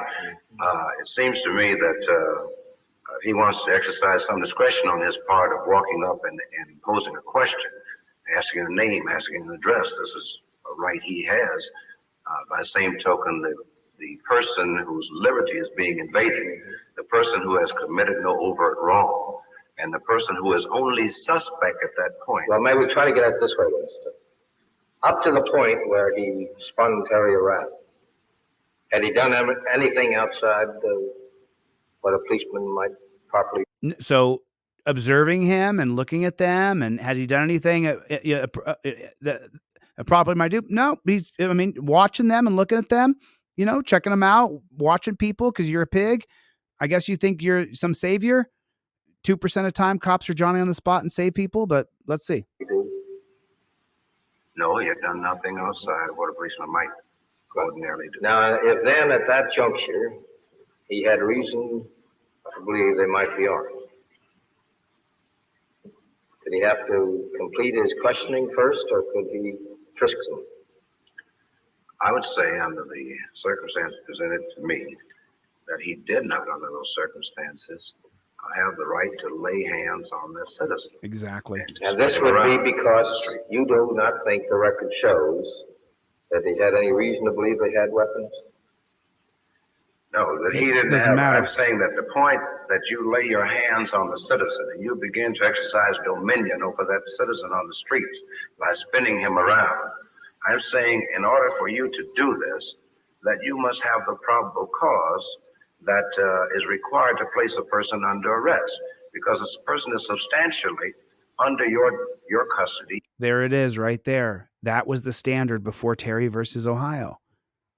For you to be able to grab somebody, you had to have probable cause to put them under your dominion, or you don't get to grab me, bro. Your dominion. And then you mean he can't frisk for weapons without probable cause to arrest? Is that what you're saying? Yes. Yes. Yes. That's exactly what I'm saying. You can't do anything to me unless I break the law. That's exactly what I'm saying. We're free. Freedom is dangerous. People might have weapons on them. Deal with it. How long have you been in there? Lifetime member of the KKK, Hugo Black. A period of 10 to 12 minutes, Your Honor. Seems to us, and of course our position is in this case, that the MAP exclusionary rule, Fruit of the poisonous tree doctrine, under the Fourth Amendment, would apply to this situation. We're not here advocating any change with reference to the Fourth Amendment. It seems to us that the state is in the position of saying to the court that they are not satisfied with the MAP exclusionary rule. The court, the state's saying that when you got a weapon off John Terry, that's fruit of the poisonous tree doctrine, the MAP exclusionary rule, that the weapon should be dismissed. The state's is in a position of saying to the court that they're not satisfied with excluding the weapon because it was gotten from a frisk that didn't have a warrant to frisk these guys. As we read the rule, as we read MAP, we don't see where the court carved out any exception with relation to a gun. Seems to us that the court said that any arrest based upon anything other than probable cause is an unreasonable arrest, and that all of the evidence must be excluded. You want to hear the pathetic thing? All of them except for Thurgood Marshall were on the court for MAP versus Ohio. All the 8 on the left, all of them, besides Thurgood Marshall, were on the court for MAP that created the exclusionary rule and fruit of the poisonous tree doctrine. We think that the deterrent that MAP affords with respect to illegal searches and seizures is something that we are willing to continue living with. And though Terry is before you, we think that it goes much further than this. We think that when the state is saying that there's something called reasonably suspects, reasonable suspicion, as it is put in some jurisdictions. That's what we talk about right now all the time. Raz. People say, oh, he didn't have Raz. They don't realize it's based on constitutional racism. It's a construct of institutional racism. These guys right here, this was a white agenda so that cops could grab black people in the streets. And they're creating it, calling it reasonable suspicion. We never needed reasonable suspicion. We started in 1791, 1776, all the way up till 1968, 1967 when this case is going on. How come we never needed reasonable suspicion before? And they're asking this court to relax the Fourth Amendment as it is known. They're in effect asking this court to nullify the Fourth Amendment and to overrule MAP versus Ohio. And that's exactly what they did. They nullified the Fourth Amendment and they overruled MAP versus Ohio. The cops can just grab you and find evidence and you're arrested for it. Happens on the street every day now. We think, therefore, that if this is to prevail, that it is for the state to be able to persuade this court that this court has somewhere in history permitted something other than probable cause to determine whether an arrest and a search and a seizure is probable or one that is impermissible. Some of the jurisdictions. Folks, I wonder if that's going to be broken down a little. I wonder what you would say to this. Of course, a police officer does have the right to investigate. You remember, president of the Freemasons for 5 years was Earl Warren, governor of California. Was in leadership in every position he's ever been in, except for in the military, where he got out of going to the World War I because of hemorrhoids. Crime. And this police officer, I wonder what. Of course, a police officer does have the right to investigate a crime, but there was no crime. And the police officer in this instance had a right to investigate the crime, but there was no crime. Earl Warren's making it up because the police tried to impeach him after Mapp versus Ohio. And that's why he passed Kerr versus California, and that's why he passed Terry versus Ohio. You would say to this, of course, a police officer does have the right to investigate a crime. And this police officer in this instance had the right to investigate crime. He did see what one might well say were suspicious acts on the part of people who he thought might be preparing to commit a crime. He had a right, did he not, to pursue that farther, to determine whether or not he would have probable cause. He had a right to chase down those black guys and see what they were doing downtown. They just weren't doing anything wrong at all. Nothing. Perhaps for an arrest. So and look at Earl Warren's mentality. He had a right, did he not, to pursue that further, to determine whether or not for an arrest. He wants to arrest people. Pursue that farther to determine whether or not he would have probable cause, perhaps for an arrest. Pursuant to that, he went to talk to these men. Now, because of the nature of the crime, there was no crime. He just suspected it. That he suspected. So whatever his suspicions were now became real. It's preposterous. It really is preposterous. A robbery. He felt that when he went into the company of these three men against himself alone, that he was in a dangerous position. No, he didn't. He was 100 feet away. It was broad daylight. He walked up to them, made them against the wall. They did exactly as he said. That they never claimed he was in a dangerous position. The Supreme Court's making it up so they can pass Terry laws, Terry policies that cops can grab black people. And that therefore he had probable cause to see. Listen to these next words. Probable cause to see.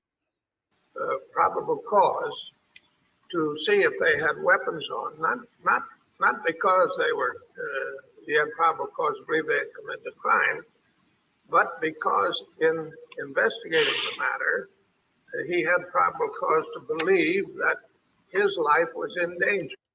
What? Who's been with me the whole time? Who's been with me the whole way? There's still 300 people here. How many people have been here since the beginning of the Terry versus Ohio oral arguments? What did I say? I said the Supreme Court personnel, the unelected black robe tyrants, they're going to create that it's about officer safety. And now if you've been here since the beginning of these oral arguments, we've been here for about an hour, 45 minutes, whatever. Now you're seeing it. They just create it. It's not true. The black robed unelected tyrants who are in charge of our constitutional liberties give away our Fourth Amendment to cops in the name of officer safety, that the cops could be afraid, that they could be in fear for their life when they're coming over. They might be scared. Now, because of the nature of the crime he's suspected, he's in fear for his life. He believes his life's in danger. None of that was ever said, Earl. You're making it up. Under those circumstances. Under the circumstances you fabricated, you created, that you should be in Hollywood writing films. Under the fictitious bullshit you just shit out your mouth. You frickin' white supremacist piece of shit. Would you think that he did or did not have a right to ascertain whether he was in a position of danger by seeing if they had weapons?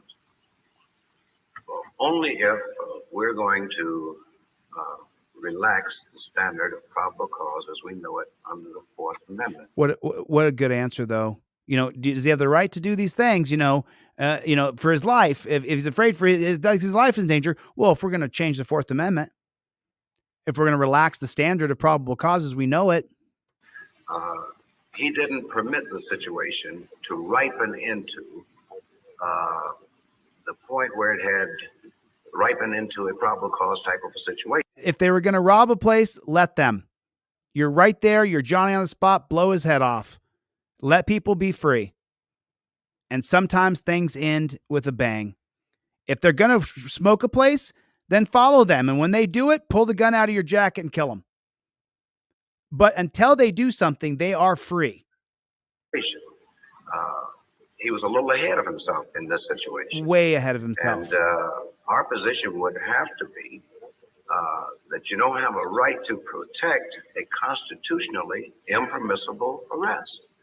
And so consequently, this is the way we would have to answer.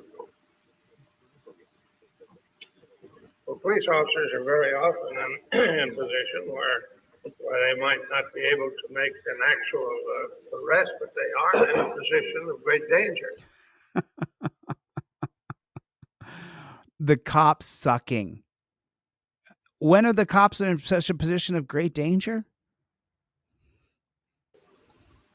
Where they are in a position of great danger, are they in a position to protect themselves from violence by looking into the situation to see if anyone is armed to do the violence? To do the violence to them. Look how this case has shifted from a fruit of a poisonous tree doctrine violation where you're obtaining evidence without a warrant and without probable cause to now the whole case is about we got to change all the rules of policing for officer safety. We have to change all the rules. They're in a position of great danger. We have to worry about the cops because now blacks are all over our communities and we have to protect our communities, right? Protect our communities. Make sure for the good of the community, we should all be willing to give up these liberties. But if you're white, you're not giving up these liberties. White people are not being stopped and frisked. White people are they're not walking up to white people and grabbing them and frisking them down unless you're poor.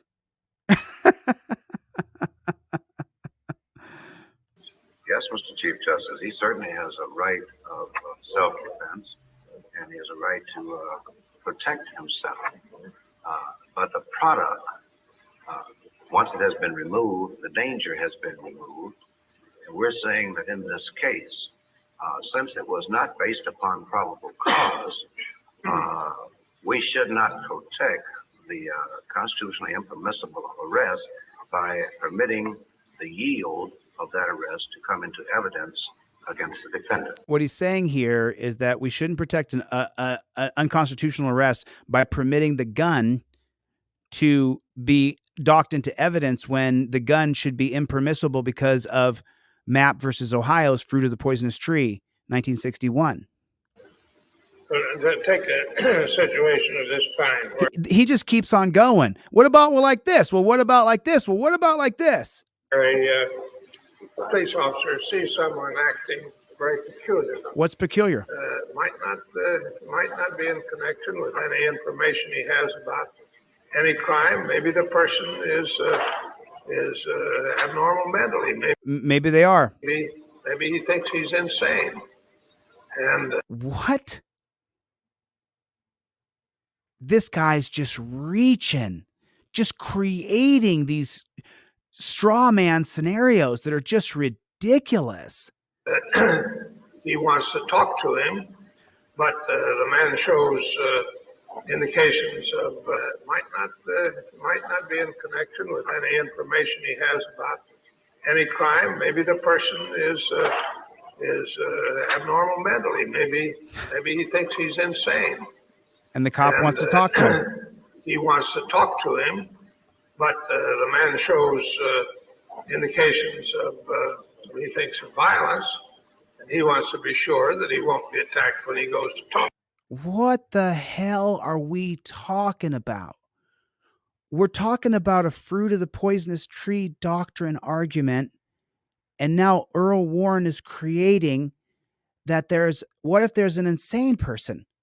And the cop wants to talk to him, but he's afraid that the guy could do violence and attack him. What the hell are you talking about? What in the, I'm so sorry.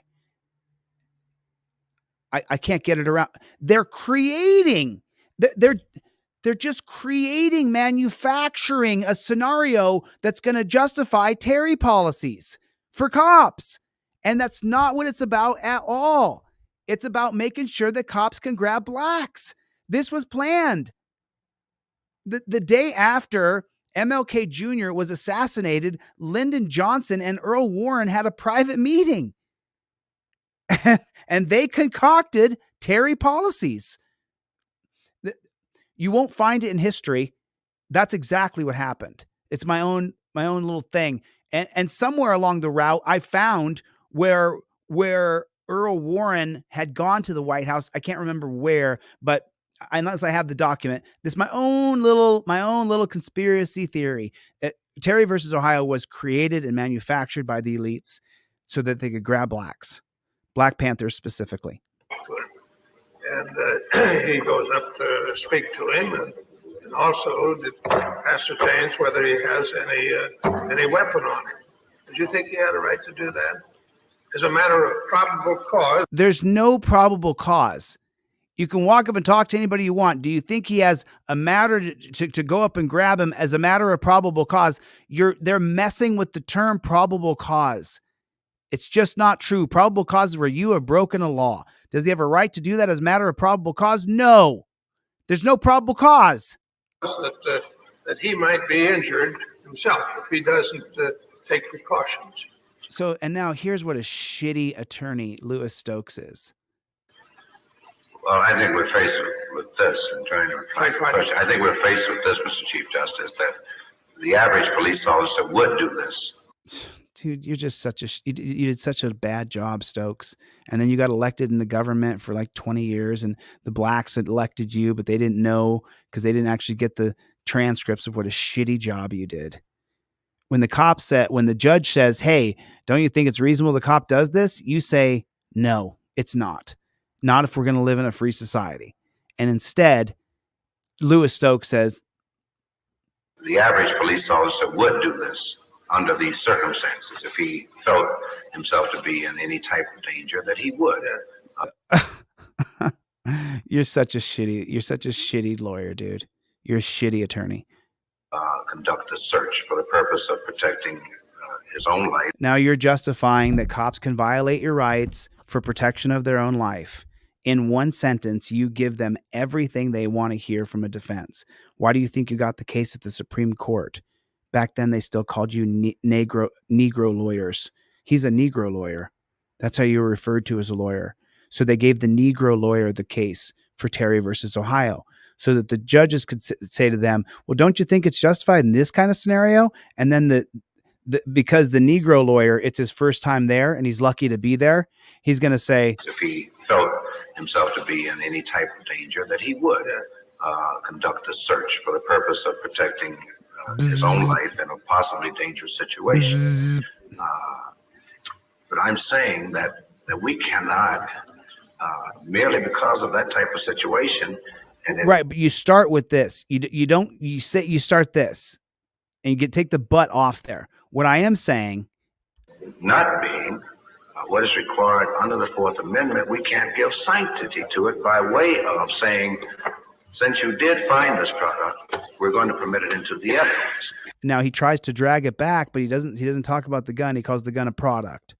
No, I'm not arguing with you. No, you're not. You're creating a bullshit scenario, Earl. I'm not arguing with you. No, you're spinning your own web of bullshit so you can pass Terry policies from the Supreme Court unlegislated, where cops can now just grab us. Our Fourth Amendment's gone and it's unlegislated. 9 unelected monarchs did it. 8 and 1 dissented. I'm just seeing how far we have to go in a situation before we can take away your Fourth Amendment. Certainly. In a situation of this kind. That's the only reason for my question. No, the only reason for your question is to paint a scenario of how you can strip us of our Fourth Amendment. Certainly.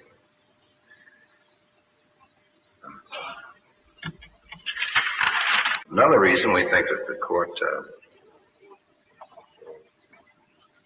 another thing I think the court has to take into consideration here, of course, is the impossibility that this court has Standardizing such a subjective thing as intuition. Reasonable articulable suspicion. The court's going to standardize it. Lewis Stokes says it right there. All of the amicus briefs say permit us the standard.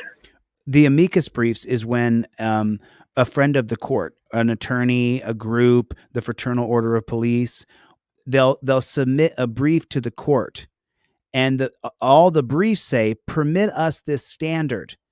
The Terry policies have already been dictated by the Cuyahoga County Judge Bernard Friedman, so we already know what the Terry policies are, what stop and frisk is. And so the amicus briefs that are submitted to the court, they're for the cops. They're all for the cops. Permit us this new standard that's less than probable cause. Permit us to stop and frisk people on the streets. And who's submitting those amicus briefs? The white elite business owners and the Fraternal Order of Police and the cops themselves. All the amicus briefs say, is what he said here. It's a statement that all the briefs submitted say, give the cops this standard to permit us to stop and frisk people on the streets. Bernard Friedman's interpretation. The Cuyahoga County clerk judge. The Cuyahoga County judge.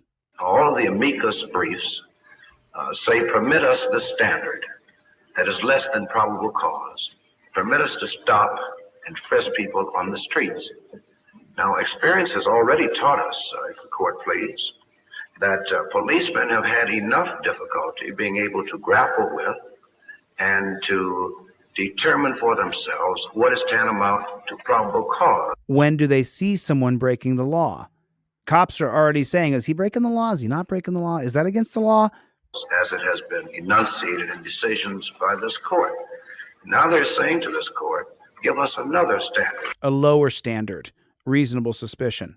Give us this reasonably suspects based upon suspicion. What could possibly go wrong of just allowing some pig to say he's suspicious? Whatever. And then detain you. The standard is less than probable cause. And we think that we're just compounding the policeman's problem. Look at him appealing to like, hey, don't give cops more problems. If the court does permit this type of a thing. He just did such a shitty job of being a lawyer. To occur. With reference to the basic guarantee that we're concerned about here, I don't think we're so much concerned really about Terry, because over the years, it has been the person who has been involved in criminal activity that has come before this court in order for this court to again take a look at are some of our basic constitutional guarantees. And I think through Terry that we look at the hundreds of people walking the street by the day. Because a police officer finds himself observing a situation where he says, as he did in this case, well, to tell you the truth, I just didn't like him, and then I began watching them. That's exactly what happens today. And the fact that he wants to go further. And at that point, I think we're subjecting all of the people who have this inviolate right of privacy to this type of activity on the public streets throughout our nation. Right. You're going to violate the rights of privacy of everybody. Like the reserve. Okay, so Payne is going to speak now, and Payne is going to have this tongue-in-cheek racist dog whistle throughout most of his inquiry back and forth with the Supreme Court. 5 minutes of my time. Mr. Payne, Mr. Chief Justice, please, the members of the court. He's arguing for the Terry policies that have already been outlined by Bernard Friedman. At the signal outset, may I direct my attention to page 19 of my brief. And there it is indicated that after the officer had testified that he observed the conduct of these men and that he had concluded that they were casing an establishment for a robbery, we find this quote appearing from the record. Question, Detective McFadden, can you tell us why you turned John Terry around, facing the other two men with you behind him? Answer, due to my observations, the observation on Huron Road. which is like Broadway Avenue in New York City. It's a giant triangle. I mean, it's the city center of Cleveland on Euclid Avenue. It's a major intersection. You can't even imagine. Of these two men, I felt as though they were going to pull a stick up, and they may have a gun. So due to looking at them, he just decided that, made that story real in his head, and that's why we're at the Supreme Court today. That is supported and substantiated in the record of this particular case. A question has been asked here. What is the difference between reasonable suspicion and probable cause? A mile. In one instance, in the arguments of the case before this court, the Court of Appeals in the Peters case has said, it is that cause which is somewhat below probable cause. It is that cause that is somewhat below probable cause. So it's a lower standard of your Fourth Amendment. He's saying it right there. On the scale of absolute knowledge of criminal activity. Right. It makes criminal activity subjective to whatever the cop is suspicious of. The question I had in mind was this. I can understand why Hugo Black, lifetime member of the KKK. you have a difference in word. That says scale, a little below. I can't myself see any difference. I can't myself see any difference in, I'm talking about conduct, in having a reasonable suspicion something is about to be done, and in having probable cause to believe something is about to be done. I can't see the difference between having reasonable suspicion and having probable cause. That's what he's saying. The difference between reasonable suspicion and probable cause, he can't see the difference. Well, one is when the law is broken, Mr. Hugo Black, and the other is when a pig is suspicious of you. In fact, I'm talking about concept. In having a reasonable suspicion that something has been done, and having a probable cause to believe that something has been done. I cannot see any basic difference in having a reasonable suspicion and equating it with the term probable cause in of itself. I'm going to equate reasonable suspicion with probable cause. Because if there's reasonable suspicion, then the law is being broken. It's preposterous on its face. It has been indicated that we have asked for a different standard here as to probable cause. I find no problem with this particularly because I do not ask for a different standard of probable cause as it may relate to the right to lawfully arrest a person. Probable cause is the standard. No warrant shall issue but upon probable cause. I do not ask for a different standard of probable cause because it relates to the right for you to be arrested. I think that the quantum of evidence that is basic and essential. This is the most dog shit. I mean, I've done this 100 times already. So the evidence that is basic and essential under the circumstances to establish probable cause for the officer to arrest, for to stop a person and to ask him questions, maybe somewhat lesser in degree, but by the same token, it is probable cause under any circumstance.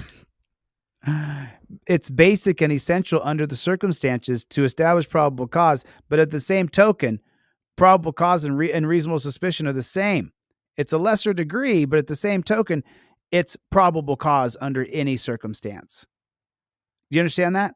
It's probable cause under any. I think that the quantum of evidence that is basic and essential under the circumstances to establish probable cause for the officer to arrest, for to stop a person and to ask him questions, maybe somewhat lesser in degree. To stop him and ask him questions, but it's probable cause.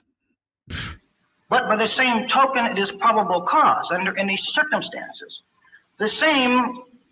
What do you understand probable cause to mean that a thing may happen? I understand probable cause to mean for an arrest That or anything, probable cause to believe that something will happen. What do you say when you say that? when a person is observed in circumstances. What do you mean when you say that? Probable cause to believe. What do you mean when you say that? When a person is observed in circumstances which suggest that he has committed or is about to commit a felony or a misdemeanor, and such action is reasonably necessary to enable the officer to determine the lawfulness of the person's conduct. And the key word here is the circumstances at that particular time. So that whatever the circumstances are, the cop's going to determine those circumstances. How would you mind telling me in your language, plain everyday language, what you understand to be meant when somebody says for that reason? For this says that the thing is probable cause to believe that something will happen. I understand that to mean taking into consideration the totality of the circumstances So they can just fabricate crap. Well, there's this and that and this and that and this and that. as the responsible person views it at that particular time in relation to his work. For example, the police officer here, taking into totality the circumstances Of what? People walking around being free? as that he observes, under the conditions which he observes them, that the conduct that existed, the idea that may be flow from the conduct which he has observed here. What the hell is this word salad crap? You didn't observe any conduct at all. Would establish probable cause. What? That the conduct that existed, the ideas maybe were flowing from the conduct which he observed here would establish probable cause? That the conduct that existed and that the idea that maybe were flowing from the conduct which he observed here would establish probable cause. What? What conduct? You understand that it means reasonable ground to believe something's going to happen? I understand. I believe that it does mean reasonable grounds that something is going to happen. Does it? It's bound to happen. Lifetime member of the KKK. He could think it, but it doesn't mean it's going to happen, right? It does not mean that it is bound to happen. Therefore, you've got to have something you mean it's reasonable ground, because they believe it. Therefore, you've got to have something that is reasonable grounds for saying you believe it will happen. I agree with this. Well, Mr. Payne, in this case, this arresting officer testified, did he not, that he had never seen anybody case a joint. That is correct. He did so He testify. also testified that he'd been on that same area for He'd been a beat cop. some 30 years doing the following things: checking for pickpockets and shoplifters. Enforce black codes to make sure blacks didn't steal from the store when they were sent down by their owners. That is correct. So where did he get his expertise about somebody's about to commit a robbery? I think that he would get his expertise by virtue of the fact that he had been a member of the police department for 40 years. And never advanced past a beat cop. And by being a member of the police department for 40 years, Oh, the police, being a member of the police department for 40 years. I'm quite sure that even if by osmosis, some knowledge would have to come to him of the various degrees of crimes. Now we get intuition by osmosis. Not at all, sir. Not at all. Not at all. I did not mean, I didn't. I'm sorry. I'm not sure if you just heard Thurgood Marshall apologize for having the court laugh. Rule number 1 in the 48 Laws of Power is never outshine the master. He's the first black Supreme Court justice. He just had the entire court laughing and having a good time. Those other 8 white guys may not like it. Thurgood Marshall apologized. Mean to imply that, nor did I mean any disrespect by so using that particular term.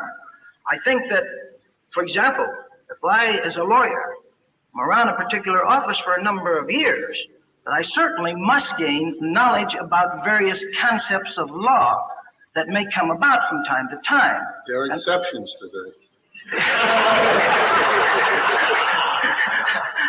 I would agree with the court in these circumstances also.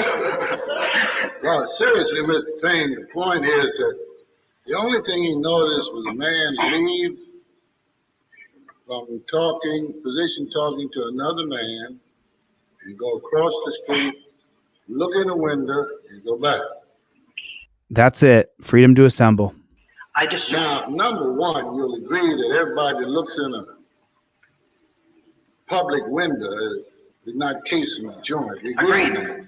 But they did do it twice or three times. How many times? It's not too clear to me in the record.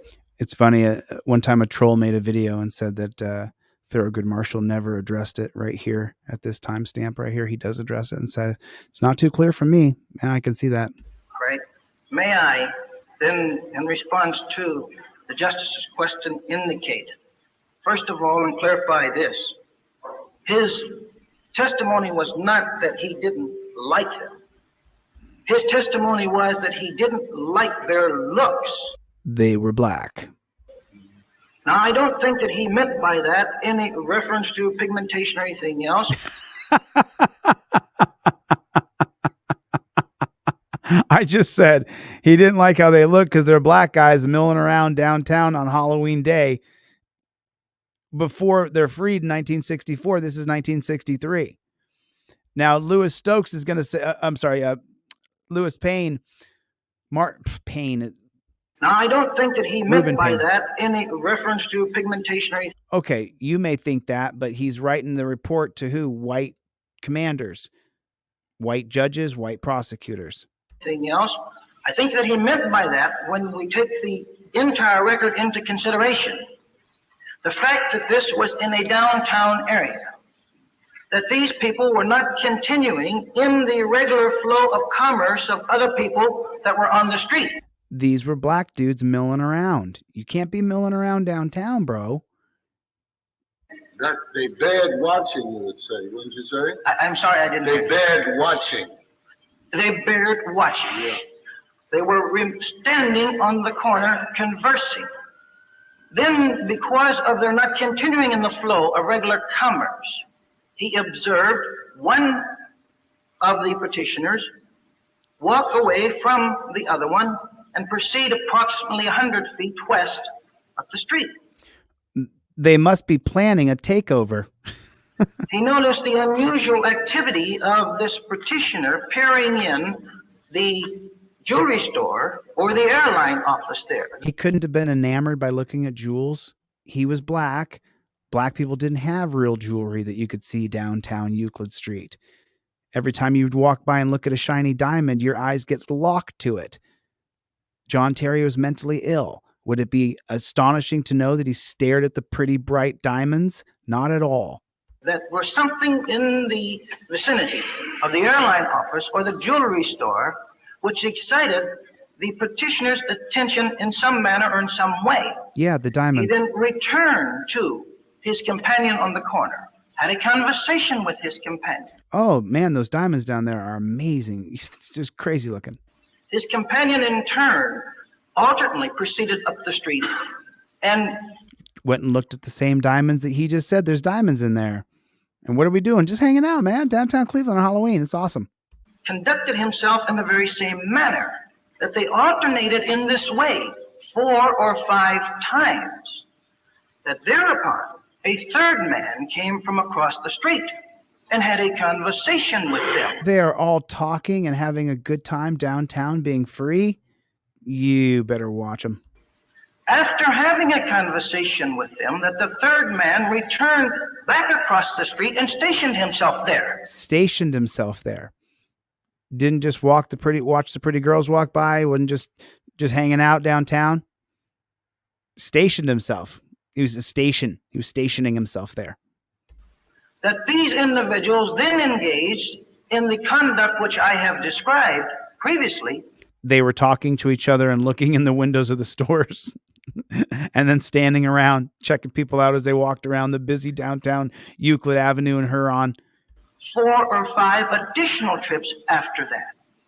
And then after engaging in these additional trips, making a total of some 10 to 12 trips. What? Now it's gone from a few. Now it's 10 or 12. It just keeps on. That their interest was centered on the jewelry store or the airline operators. That after making the total number of trips, they then went across the street. And there again, the three men came together, at which time they were having a conversation, at which time the officer had concluded that they were casing the establishment for a stick-up. You got to buy that. So you got to buy all that. Okay, for this case to be any bit relevant at all, you got to buy that Martin McFadden, a beat cop, spotted John Terry and his friends and they're about to stick up. No.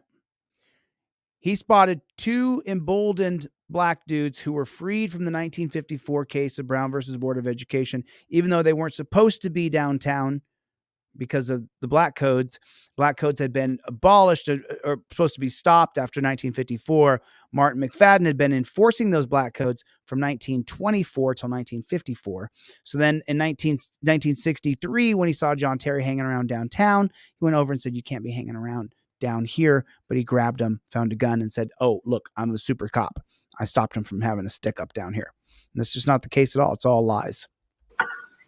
They were establishing for a stick up. Under these circumstances, if you buy this bullshit, I say to the court that the taking into consideration that an officer who is by himself. Now, Lewis Reuben Payne seizing on that an officer's by himself. He's seizing on, or maybe it was all planned. The justices planned it with Reuben Payne. I don't know.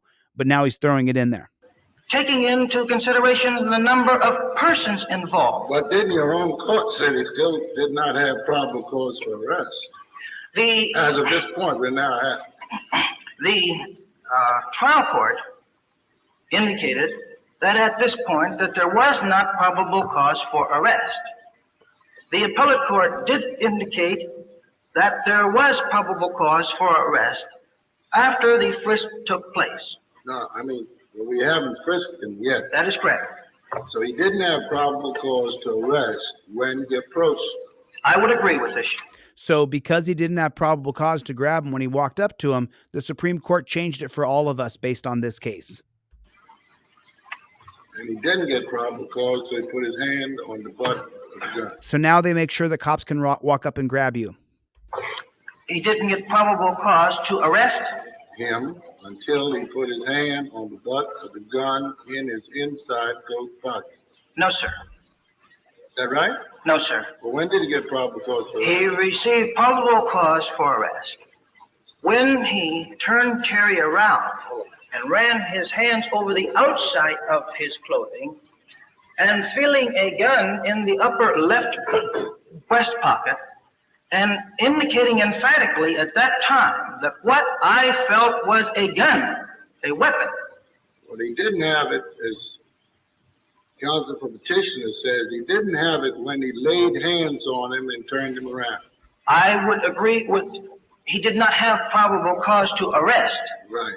I would agree that he would have probable cause to frisk or to lay hands on him at this point. Why? Why? Because of the nature of the circumstances and protection of his own life. There it is, folks. Officer safety first. They can walk up to you and then grab you and say it's for their safety. That's where this all comes from. He didn't see it go. He didn't say he saw a gun bulging or anything like that. No, he did not say that he saw a gun bulging.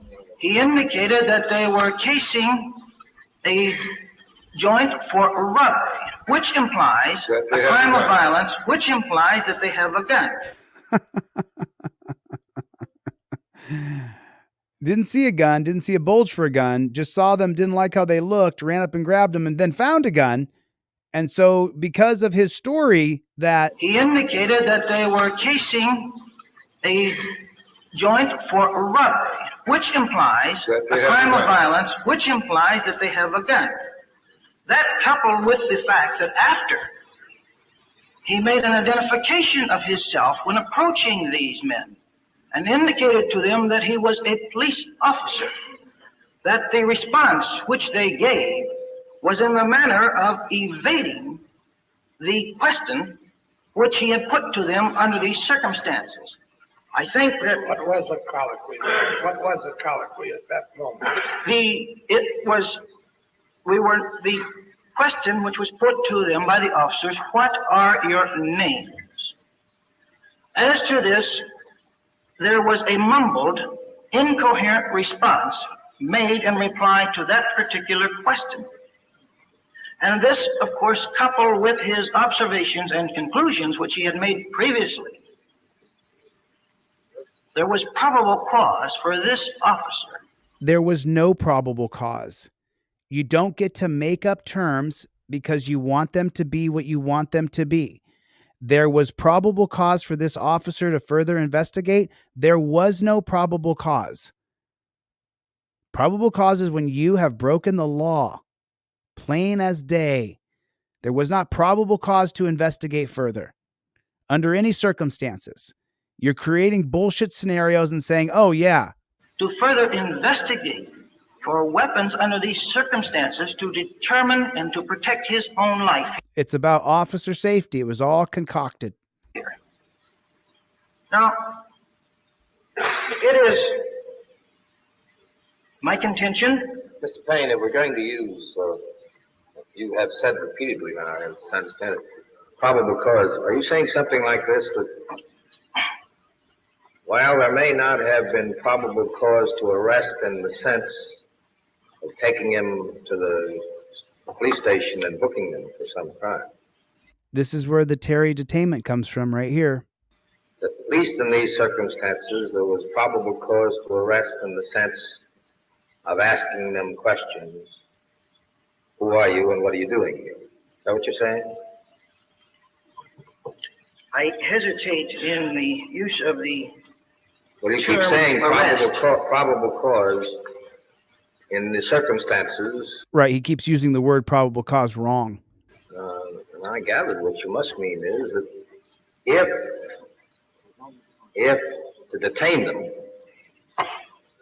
is an arrest, that it was to be a detention only long enough to find out what they were doing. See, they're playing if the detainment is an arrest, to be a detention. They're trying to find the right words to go around your Fourth Amendment. They're all working it out loud together. That is they correct. were what they were doing. Is that right? That is correct. And that then, if the officer had probable cause to think they had weapons on them, probable cause to think. In those circumstances, he was justified in frisking him for weapons. Is that it? That is correct. And if I may put it in my own language, I am saying that there was probable cause for the officer to interfere with their freedom of action at this point. Well, that's what I say. Such interference with their freedom of action is not in a significant way at this time. Right. It's not in a significant way to be Terry stopped. Well, that's what I understood to be your argument from the use of probable cause. They're just trying to figure out how to make this work, baby. What you're really doing is saying you don't have to change the labels. Still probable cause, and it's still an arrest, but an arrest for the purpose merely of asking a question, who are you and why are you here, is a different thing from an arrest for the purpose of taking a station house to book them for a crime, you know? Under Ohio law, I could not agree with this concept, because under Ohio law, the definition of arrest is by statute. So he's in Ohio, so they have to follow the laws of Ohio. And so by definition, arrest is by statute. So once you're it's different. They have to change the word. They can't call it little arrested or big arrested or arrested for questioning. They have to change the words, is what Reuben Payne is telling the judge. Statute. And it contemplates... Well, forgetting Ohio law for a moment, how about for the purposes of the Fourth Amendment? For the purposes for the Fourth Amendment, it would be a reasonable action on the part of this officer, and if... But I thought you agreed with Justice Black before that really reasonable action and probable cause are pretty much synonymous terms. I do, Your Honor. And I think for But they're not. So we can stick to the jargon probable cause and Stick to the jargon. I agree. make the distinction that way. I think that the court can stick to the jargon of probable cause and make any distinction in the circumstances under this respect. May I say that, as I see it, what you and the states are really substantially arguing that by stopping man or to asking questions by an officer is not an arrest under the Fourth Amendment description. So he's just trying to say, so as you see it, as I see it, what your case is really substantially arguing is that to stop a man and to question him is not an arrest under the Fourth Amendment, right? Of an arrest. It is not an arrest under the To me, that's the real basis of your argument. that What is they're the talking about is an arrest, complete arrest. You're saying it's an arrest. Ask them a question. They're just saying you're not really arrested if you're detained here. They'll get to it. They just keep playing the word salad game till they get to the right words. It does not arrest him to ask him a question. And you're saying, I imagine you're saying also, it doesn't necessarily arrest him to touch you. It doesn't necessarily arrest you to touch you. But can you touch him back? If you can touch me, bro, I'll touch you. Let's see how that works out. It does not arrest him to touch An him. assault, but not an It might be an assault, but not an arrest under the constitutional meaning. arrest. It might be an Under the assault, constitutional meaning. and it does not interfere with his freedom in a significant way. You hadn't taken him into custody, you're saying. That is correct, Your That's Honor. under an arrest. That is absolutely correct. Well, Mr. Payne, that's not quite the same thing you said to me.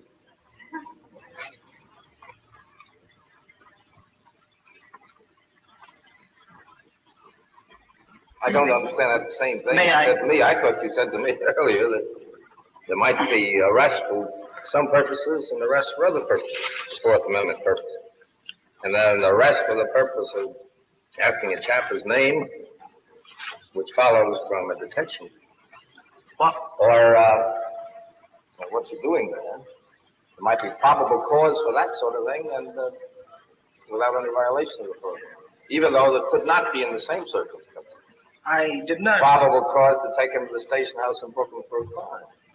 I did not mean to imply. That's where they get to the detention, which follows from a detention. Or what he's doing here, there might be probable cause for that sort of thing without any violation, which follows from a detention, that sort of thing without any violation. Even though it could not be the same circumstances of probable cause to take him to the station and house him to booking. So he's starting to, I'm showing you guys how the word salad breaks down. He got the word detention here, but even without probable cause. So detention is going to be different from probable cause with the reason to arrest. I did not mean to imply, because I had indicated to the court that certainly arrest in Ohio is defined by statute. And I did indicate, I thought, to the court that the detention of his freedom here at that time is not an arrest in the sense that we understand. I did not indicate to the court that the detention of his freedom is not an arrest. Detention of freedom. Isn't that arrested? To It's be certainly not under- an arrest in the sense of taking him to the station house and booking him for a crime. But that he's detained Oh, now they're getting to the right words. and making him an arrest. No. Well, Mr. No. Isn't detained? Isn't that the nature of an arrest? When detention of his freedom? Well, isn't detained the same as an arrest? No, it's not. Well, Mr. Payne, couldn't you say that when he laid hands on him and swung him around, that petitioner's freedom of movement was arrested? Yes. I would agree that his freedom of movement was arrested. But that's not arrest. I do not agree that his freedom of movement was arrested in a significant way. And what is Terry versus Ohio today? A POW style of an arrest. But because they treat you like total shit right there on the street, jump on you with 10 people, stick knees in your back, torture cuffs, stick you in the car, because they don't take you to the dungeon, it's not an arrest. It's only a detention. But I do not agree that his freedom of movement. But your freedom of movement is arrested in a significant way today, isn't it? Was arrested in a significant. You only turned him around. It didn't take long to turn him around? No. I mean, in the sense of the circumstances in. No, I mean in the sense of the circumstances. There were no circumstances. Martin McFadden made up everything. Involved at that particular time. In this particular case, he laid hands on him and swung him around. How many days later was Payne free to go? From that moment on, in this case. If there had been no more, then in this particular case, when did he? You see the typo there, or when he was talking out loud here, he said how many days later it was Terry free. How many? We're supposed to say Terry right here. How many days later was Terry free to go? But Thurgood Marshall's talking to Reuben Payne, so he calls him Payne. Days later was Payne Was free Terry to go? free to go?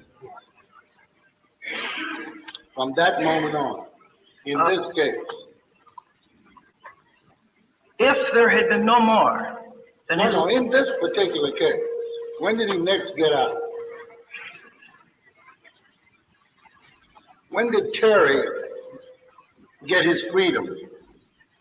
Sometime after he was convicted of the crime of carrying a concealed weapon. So his freedom was arrested for quite a while. Not on the basis of him swinging him around, but on the basis of the concealed weapon which he was carrying and the crime that he was committing in the presence of the officer at that time. You don't deny he was arrested. You're arguing about what time and what conduct occurred. You don't deny he was arrested. You're arguing at what time before he was arrested. He was arrested the moment that pig grabbed him.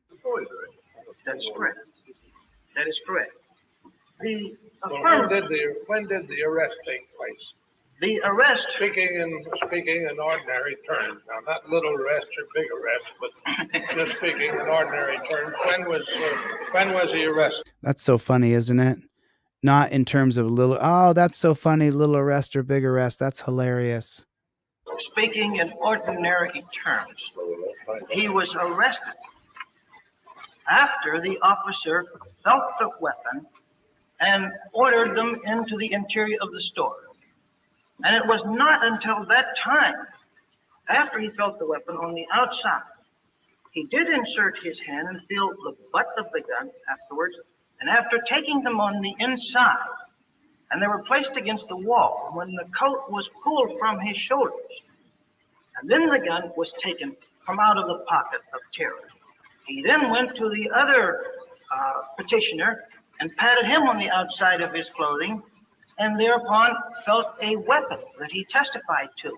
And it was after patting on the outside of his clothing that he inserted his hand in his pocket and removed the weapon from the second individual. Why? What had they done wrong? Why couldn't they have the guns? It's just we've created this bullshit system that they can arrest us for guns, and they didn't do anything wrong with the guns. Chilton, Katz, and Terry would all go to their graves saying they never intended to do a stick-up. A person involved here. So the arrest took place the moment that he ordered them into the store itself. Their freedom of movement was interfered with significantly at that time, so that they could not go. Let's use Fourth Amendment language then. When was the first seizure of the person? The first seizure of the person.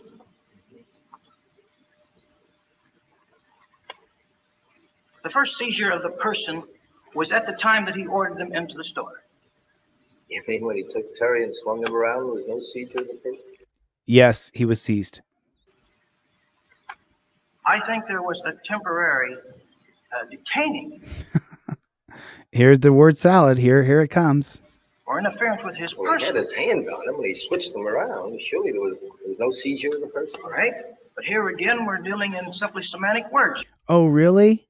You being grabbed and stopped is a simply semantic of words? No, I'm asking that word's in the Fourth Amendment, isn't it? Agreed that it is, sir. That's right. Seized is in the Fourth Amendment. There was a What's the touching. difference in seizure and arrest? The You difference don't seize the man when you hit him. You don't seize him maybe when you grab him. You may seize him because you seize something tangible. But that's not what you're talking about in the seizure of the Fourth Amendment. So you're not really seized. You don't seize the man. I mean, you may seize him because you see something tangible, but that's not what you're talking about in relationship to an unreasonable seizure. An unreasonable seizure is when you've been arrested and taken down to the dungeon. So seizure doesn't mean what you think it means. Seizure means something else. I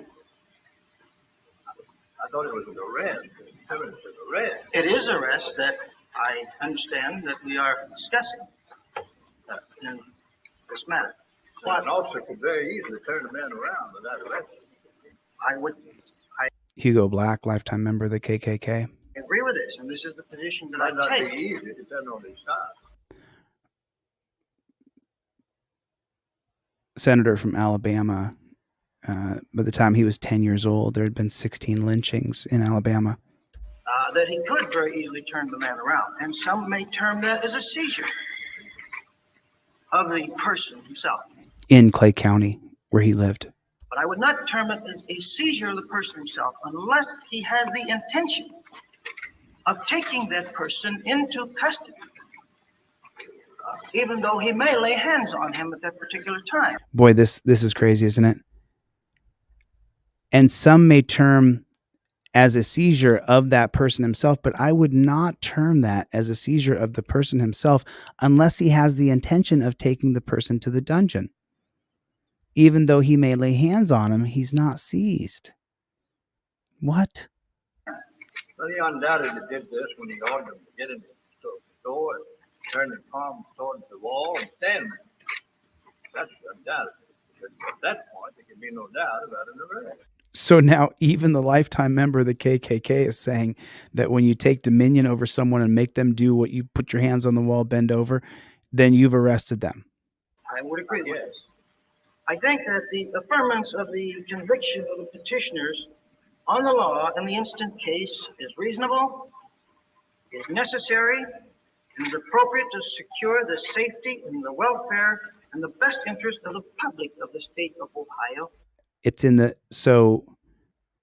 best interest of the public. I think that the affirmance of the conviction of the petitioners on the law in this instant case is reasonable, is necessary, and is appropriate to secure the safety, to pass Terry policies, to secure the safety and welfare and the best interest of the public of the state of Ohio, to allow stop and frisk. Because we are asking here, and I am perhaps bound to indicate that the Court of Appeals has suggested in this particular case that we authorize the stopping under these circumstances where there are these surrounding circumstances. The Court of Appeals has suggested that under these circumstances, we allow reasonable suspicion and officer safety and detainment to be the standard. Under these circumstances, which circumstances? Every circumstance moving forward. Cops can have reasonable suspicion. For the protection of the officer's life. For the protection of the officer's life. And for the protection to the community that will exist if this is not permitted in this manner, in this way, depending upon the circumstances that exist at this time. To create the Terry policies, that if we don't allow these policies for the protection of the officer's life and for the community, that, The means is selected as enunciated by our trial court and the Court of Appeals in this case have a direct, substantial relationship to the concept of the safety and the welfare sought to be Safety and welfare of the cop. attained in the affirmance of this particular case here. If we consider the comments of the trial judge Bernard Friedman, Cuyahoga County, devout racist. at the time that he gave his opinion in connection with this matter, the trial judge Bernard Friedman, Cuyahoga County. made these remarks. I'm a great believer of the personal rights propounded by our Supreme Court, reiterated and reaffirmed, neglected over the years, and given to us under the Fourth Amendment. So anytime they start with this, hey, I'm a great believer in personal rights, just get ready. Secondly, the trial court said, at the same time, a police officer cannot, as far as this court is concerned, and will not be permitted to stop and frisk an individual simply because he has a suspicion, a mere suspicion. But that's exactly what's happening today. Unless there are reasonable circumstances justified But that's not what's happening. the frisk. 3, when the circumstances justify and there is reasonable suspicion and for his own personal protection. There it is right there. He's laying out the Terry policies that the Supreme Court is going to adopt, and the Department of Justice now distributes to every single pig shack in America. He's laying it out right here. He may frisk to determine if there are weapons for his personal safety.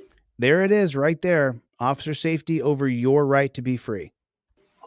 4, the officer assigned in the area which he had been placed, doing the job he had been doing, and had reasonable cause to believe and to suspect that the defendants were conducting themselves suspiciously, So all they have to do is just have reasonable cause to believe.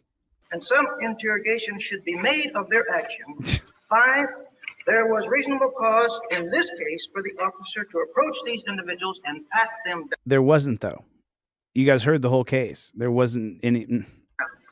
Here is a decided attempt on the part of the trial judge Bernard Friedman, Cuyahoga County, devout racist. to equate and balance the rights of the individual with No. So that cops could grab black people. the rights of the public. No. So it was for officer safety, so the cops could grab black people because black people were now milling around all over places they'd never gone before. And the safety that is involved herein as it pertains to the officer in this particular case. What are the reasonable cause circumstances that existed in the minds of the officer at that particular? Did you hear that? The reasonable cause circumstances that exist in the mind of the officers. That's what we're subjected to today. Whatever the cop thinks in his head. Time. 1, we have a police officer that was in his particular area on duty. And his duty is to maintain law and order. His duty is to prevent crime if he can. No, it's not. It's not. It's to uphold our rights. That's what police are created for, is to uphold individual liberties. So do. Secondly, he has 39 years of And never got past being a beat cop. Never advanced. He's a total moron racist. experience herein. 4th, the observations of the suspicious activity which he observed, which may be determined as pre-detention conduct. Pre-detention conduct. Them walking around free downtown on Euclid Avenue in Huron makes them pre-detention conduct. 5, he concludes from the observation and the conduct of these men that a crime of violence with the use of weapons. So he just concludes from his observations that the crime of violence with weapons. What a load of shit. Is to probability may be committed under these circumstances. 6th, he decides to investigate and to interrogate, and the record indicates and shows that at this particular time, why did you go over to these men? I went over them to them to ask them some questions. 8, when he asked their names, he received this mumbled, incoherent response, which further gave rise to the circumstances that he had concluded previously that a stick-up was possible here. At this point, taking into consideration the nature of the crime which he has concluded, But there's no a stick-up. So you just concluded that the nature of the crime is a stick up and they're going to kill a bunch of people. Just such crap. And the use of weapons as they are characteristically used in a stick-up. There is only one course of conduct then open to a prudent police officer. There's going to be a stick up and they got these guns and there's only one way. There's only one way. That is to frisk or pat for weapons for the protection of his life. That was never the case. That's not what this case was about. This was about fruit of the poisonous tree doctrine. This case was not about officer safety. They had the policies already created by Bernard Friedman and they wanted to implement them. So they shifted it to make it a case about officer safety. And this is why we considered in the interest of safety and the public welfare in the state of Ohio. For the white community. 7, or not 7, but 10, there was the absence of assistance to this officer at this time in relation to the number of individuals involved here. There was one police officer and three men. So we need to be able to stop and frisk 3 men against 1. That makes a lot of sense too. The type of clothing also he considered at this particular time because they were wearing overcoats and the possibility that they may conceal weapons as they existed here. The sex of the subjects. I think that he had to take into consideration at this particular time that there were 3 agile young men. Went over it twice. That he was confronting and he was by himself at this particular And he had zero fear. Walked up to him, told him to get against the wall, and they did exactly as they were told. time. Under these circumstances that he was confronted with at this time, I believe that it is in the interest of public safety. Of the white public safety. I believe it is in the interest of the welfare of the community and society Of the white community and the white society. that he have the right, based on these probable cause circumstances, There was no probable cause circumstances. There was no probable cause.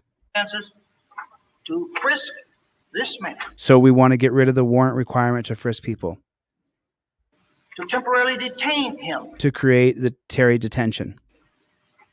to ascertain that which he has observed, and to confiscate any weapons which he may find on his person at that particular time, and that they are admissible in the evidence of his trial subsequently thereto.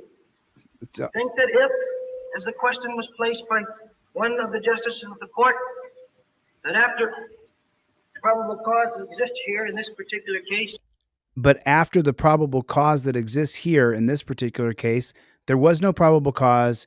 You found weapons on the guys, which should be perfectly legal. We have a Second Amendment right. And I don't this is all fabricated shit. All of it. None of this is all garbage. Why can't you carry a gun? We have a Second Amendment right to carry a gun. Why can't you carry one? You're not going to control anybody shooting anybody else. If someone wants to shoot somebody else, they will. I feel that the judgment in the case should be affirmed. You may have 3 minutes to finish it. We would just ask the court to consider that on the state of the record, if this police officer is acting upon the suspicion that he has that these 2 men are casing a place, that the stores where they are supposedly casing are located on Huron Avenue at 14th Street at the Apex. These men have gone down Euclid Avenue, where Huron Avenue cannot even be seen. They are standing in front of a store there that has not, on the state of this record, been cased at the time that they are approached and subjected to the arrest. We would ask this court to be mindful also of the fact that if this court does affirm this decision, It will in effect be affirming the decision rendered by our Court of Appeals in which they have established the fruit of the frisk doctrine Fruit of the frisk doctrine for the state of Ohio. for the state of Ohio.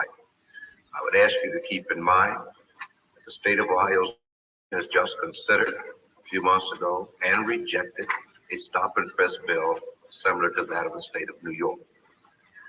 Lastly, we would ask you to consider that in accordance with decisions such as D. Ray, where this court has said a search is either good or bad when it starts, and it does not change character thereafter. And that after the event justification does not relate back to justify the original initial unlawful search. Here's where Hugo Black really shows his racism. These next few lines that Hugo Black says are just disgusting. Can I ask you if this is not what you really asked us to hold? I'm not saying we shouldn't. You asked us to hold that I understand. No officer has a right to interrogate people that he did and expect and get an answer unless he already has in his possession or in his mind evidence sufficient to show probable cause that that person has committed a crime or is about to commit it. Can't take it that far that I'm saying. Well, how far would you take it? I'm saying that where the police officer chooses, with reference to whatever his determination has been, to interrogate or to investigate further with respect to citizens lawfully on the street, that in order to exercise dominion or custody or control over that citizen and thereby deprive him of his rights under the Fourth Amendment, that he must have before approaching him that probable cause which this court has made reference to in its decision. So he's saying that the cop doesn't have a right to grab him, to claim dominion, to exercise dominion or custody or control over him without probable cause, as rendered in other decisions in this court. Well, what about asking him a question and expect some answer? I'm saying he has the right to approach him and ask his question. Does he have a right to expect an answer and to do anything whatever if he doesn't get it? Does he have a right to expect an answer and to do anything whatever if he doesn't get it? Does he have a right to expect an answer and to do anything whatever if he doesn't get it? I think that in the absence of this person having committed any crime of any sort, and where the approach is based upon suspicion alone, the person being subjected to the interrogation has the right to refuse to answer or to turn away. What you're saying is, admit I thought it was, and I think now. I thought you were saying that black guys could just walk off away from cops. That's what I thought you were saying. Yes, sir. That a policeman does not have a right to ask a person a question on the street and get an answer, or to keep him, or do anything else except just ask him a question, unless he's in possession of sufficient facts to know that that man has to have probable cause to believe that that man has committed a crime or is about to commit a crime. Mr. Justice, I'm sorry if I'm giving you the impression that the police officer cannot ask him a question. I said can ask him a question, but cannot get an answer and do nothing about it. What would he do about it? I said can ask him a question, but cannot And he can't get an answer. get an answer and do nothing about it. He can arrest him if he chooses. He can arrest him. Suppose he doesn't choose to arrest him. Then Suppose he wants to do something short of arrest him. Suppose he wants to do something short of arrest him. Suppose he wants to do something short of arrest him. Suppose he wants to do something short of arrest him. What would that be, Hugo Black, lifetime member of the KKK? What would that be? Ruled against black men hundreds of times at the Supreme Court level? And I don't think he has that right. Then the man can go on off, Then he can just go on off and be free. not answer questions. Not answer any questions. You have a Fifth Amendment right. Because the officer doesn't have at that time sufficient amount of evidence to make the case of probable cause of guilt of committing a crime. That's precisely what I'm saying, because otherwise the fourth, his Well, I thought that inviolate was, right of privacy would be I evaded. thought that was it. Yes, sir. That's exactly what he was saying. Thank you. So I want to show you something that you may not have known before that you might find interesting. So if we go here. So you know how we talk about you have your civil rights, you have your civil liberties. Well, right back here in a case, I can't see it, so I'll just give you what's off the top of my head that I know. 1876, Cruikshank versus United States, 6 years after the 15th Amendment in 1870. Cruikshank versus the United States. Remember, we had passed the 13th, 14th, and 15th Amendment in 1865. There, I can't see this very well. 1865, 1868, and 1870. So those three amendments, the abolition of slavery, equal protection under the law, and the right for black men over the age of 21 to vote with the 15th Amendment. What happens is, in the 1876 case of Cruikshank, and this is based on a guy named Bill Cruikshank, who went out and massacred a bunch of black guys after they had a big fight about Republicans and Democrats, who was in charge. And so because Cruikshank executes these black people, it goes to the Supreme Court. And in the Cruikshank versus United States case, the Supreme Court says that your civil liberties, your 13th, 14th, 15th Amendment, those go through the states. We don't; those are not applied to, you don't have those. Those have to go through the states. If you want to get justice, you have to go through the states. That's what Cruikshank did. And so when were your civil liberties attached then? In 1964. I know it sounds so preposterous, but that's just that your civil liberties had to be applied to you, and you couldn't be discriminated against based on race. And so it's our whole country, the entire system of oppression in the injustice industry is pretty much based on racism. It sucks. It sucks to tell you guys these things, but I wish I could see this, but I can't see it. So I know you guys can see the poster. This is a PDF poster that I have in my online store on Delete Laws, but this is your lynching graph right down here. And then this is your prison graph that goes along the bottom. You can't see it. And then these cases, these Supreme Court cases, if you learn them and memorize them, you will be so much further along in understanding the history of our country. And this, of course, is the unedited history of the United States, because most of the cases on this wall here were passed for blacks that are now applied to all of us. Cruikshank versus the United States in 1876 said that your civil liberties didn't apply to you. And then those civil liberties wouldn't be applied for another almost 100 years, 90 years. That's what happened. So now you see how Terry versus Ohio completely and utterly decimates freedom, because they just create these little pockets. Officer safety first. We have to have officer safety first. Officer safety first is the standard for your rights now. If you get involved with the cops, anything can happen to you because it's officer safety first. You had a right to be free from unreasonable searches and seizures. Nope. The officer thought maybe you might have something on you. He had to search you. Oh, but it's not a search. It's a pat down. Is that how it's working though? Put a 1 in the chat if that's not how it's working. Put a 1 in the chat if the cops are searching you immediately. If they're searching you and your stuff right away, as soon as you interact with them, they're searching your shit.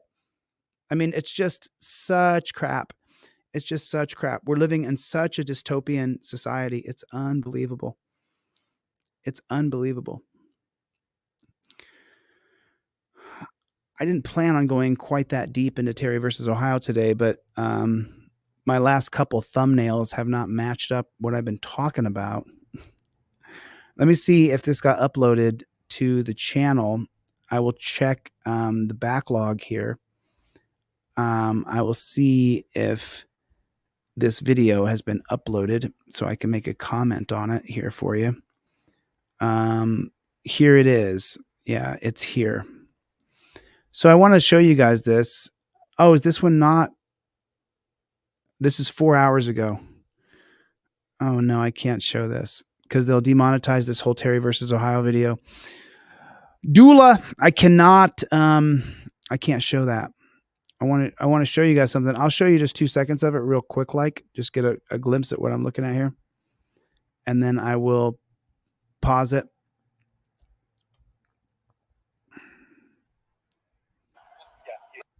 So this was the video I was going to show you yesterday. We tried to blur it. So I put this up on my, you see the firing squad laid out right here. And this is a drunk homeless guy or a drugged out homeless guy. And I was going to show this yesterday, but I put it up on my studio and they demonetized it and they age restricted it and censored it. So you see the top where it says censored, blurred, edited YouTube censors. I blurred this. I did everything I could, and they still demonetized it because the police set up a shooting squad here. You see the shooting squad? This guy has just his jeans and his t-shirt on. Does he have something down his pants? Lay on your stomach. Keep your hands up. You put your hands towards your waistband, force will be used against you. So they say you put your hands by your waistband, force will be used against you. So the guy was asleep on the ground a few minutes ago. They kind of snuck up on him. They could have just ran up there and jumped on top of him, but they didn't. Lay on your stomach.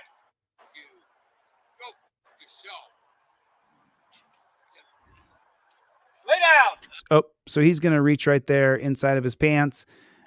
He's going to reach into the middle of his zipper area, and they're going to shoot him 50 times. That's what happens. That's what happens in that video. I wanted to show it. We blurred it, but if I show it, they demonetize this. I censored it. I blurred the whole thing. We blurred the dead body, and they demonetized it and age restricted it. You can't show what the cops do to us here in America in the streets. You can't show it. If you show what the cops do to us here, they'll damn near delete your channel. My channel's on the verge, you know. You're not allowed to show what the cops do to us in the streets here. The government who's running through themselves through YouTube and TikTok and Instagram, and they filled up these places. Facebook, my Instagram is still shadow banned. I asked 100 people to go sign up. I think 100 people did. Nothing, no movement at all. It's just such a crap system. This government sucks so bad. These people, whoever the deep state is, they want to be in charge of each and every one of us and have complete and utter control over each and every one of us. Know where we go, know who we talk to, know what we do, know what we spend our money on. Check into, they want to limit podcasts now. Oh, you can't say this, you can't say that, you can't say this, you can't say that. Why? Censorship is one of the biggest problems we're facing in the United States of America. Smoked insane. What is going on? Oh, did you? So just so you guys know, it's something like 60 or 70% of the people who watch this channel are not subscribed. So if you're watching this video right now, subscribe. Take a second. 66% of the people on this channel are not subscribed. So hit the subscribe button. If you've just been lurking around. What's going on, Citizens Broadcast Cooperative? Press with Rancor. What is going on, my friend? What is going on? How are you? Derek Morris is here. What's going on, Derek? Jim, Jungle is massive. What's going on, my friend? How are you? Basil, I haven't seen the chat much today. So you say, JT Soup. Chevy, what's up, Playboy? What's going on, Playboy? I guess we should probably watch. I should probably do a deal for the day. So the deal for the day will be if you get a trifold today, 4:25 p.m. If you get a trifold, I will give you a Fifth Amendment cop card for free. So there's the deal for the day. If you go to the deletelaws.com store and you buy a trifold, one that I send to you, they cost $20.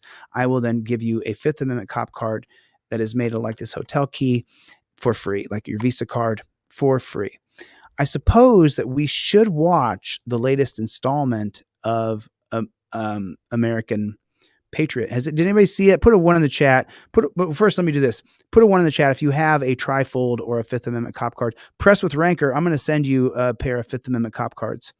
I will send you a pair of Fifth. Put a 1 in the chat if you have a trifold or a pair of cop cards in your visor or in your wallet right now. I just want to see 1, 1, 1. Oh, you gave your cards away, Javro? Hit me up, Javro. Let's make sure. Yep. So most people are Team DLZ. You've been here for a while. Gloria, what is going on? How are you, hon? Good. Bruce. I don't know where Mikey's been. I don't know. Where has Mikey been? I could shoot him an email.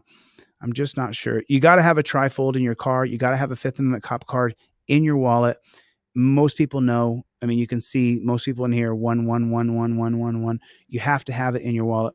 You have to have it. It's just, you know, let's watch this episode. I have not seen the latest episode yet. So here's the link to American Patriot, the series. If you guys have not seen this series yet, this series is so good. I have an editor who works on this full time. This is his full-time job. This is what he does for a living. And I put the link for episode 20 in here. And this is the latest episode. If you haven't seen 1 through 19 yet, you can get yourself caught up. I have not seen this one yet. What'd that say? Got a $20 tip Ubering today for giving a Chille lecture. That's awesome, dude.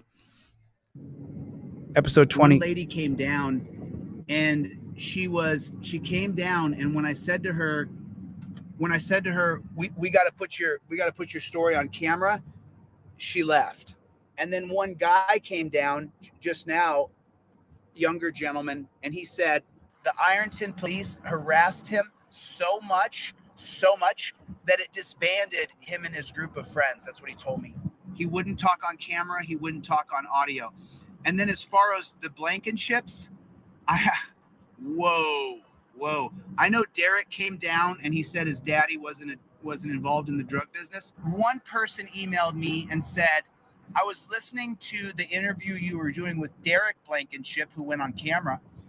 And she said, as soon as he said his dad doesn't deal drugs, I had to stop watching. I had to walk out the door. I was furious. That's what the person said.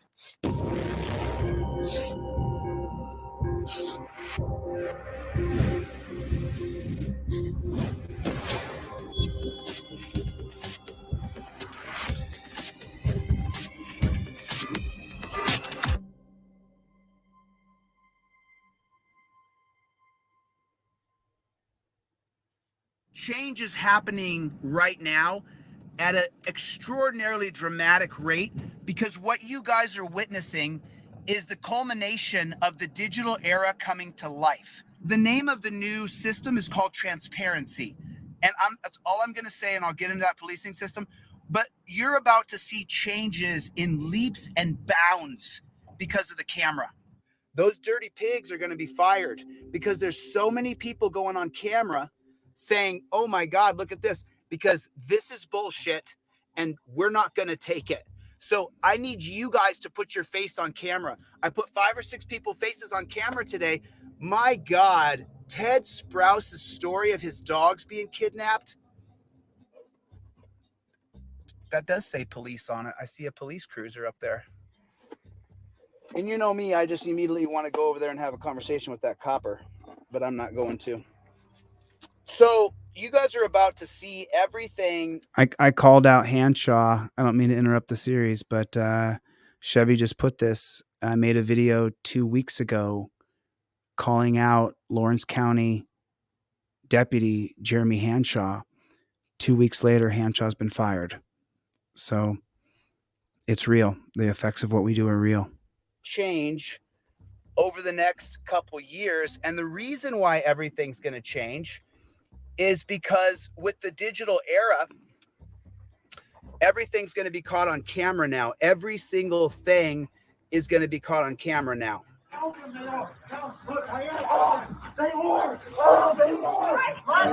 He's trying to put his hands behind his back. He's trying a couple times. He's telling the cops when they got him, one around the neck, and McKnight's trying to get him. He's telling them, I give up, I surrender.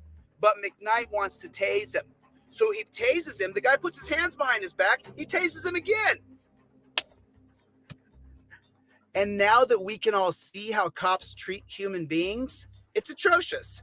There's no reason people need to be tased. We need to get rid of handcuffs, tasers, and attack dogs.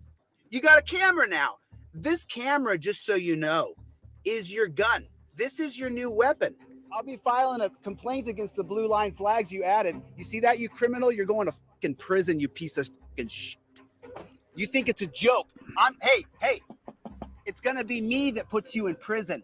And God bless those first men and women who were the auditors of America that showed us that these cops are treating people like their lives don't matter. You're the enemy, brother. I got several screenshots sent to me by a Kentucky cop, so I looked them up. They said that I should be put in jail. That's what the cops in Kentucky were saying. If it's only a few bad cops, I'm exposing the bad ones for you. You're welcome. Or is that all bullshit? And they all do the same thing. Gosh, I did this thing called reading, and I read the Mullen Commission, and I read the Knapp Commission, and I read the Wickersham Commission. And you know what I read? That since policing has been militarized in 1929, that cops are dog shit. That's what I read. And that's 12 years of government study on cops. So how good has it been allowing cops to clean up their own backyard? Jeff Lawless, who said that, what's up, buddy? Are you doing like a podcast or something like that? Yeah, man, I'm just talking on my phone real quick. Is that cool? Yeah, it's fine. No, that's what I thought because I heard you talking about government and stuff like that. I just thought it was. Yeah, I think cops are pigs, so I'm just talking out loud. Okay. Okay, I wanted to answer your question though. I don't want to be rude if you came up to talk to me. Oh, am I too loud? You want me to shut this? Nah, I just want I saw somebody sitting out here and I just. Oh, I respect that, brother. This is your neighborhood. Where people park at when they come to my house and stuff like that. I'm gonna be moving in a second. No, you're fine. You can sit here as long as you want to. Okay. So just, okay. Nice, sir. Thank you, brother. Let me explain something when it comes to your rights given to you by God. What does that mean?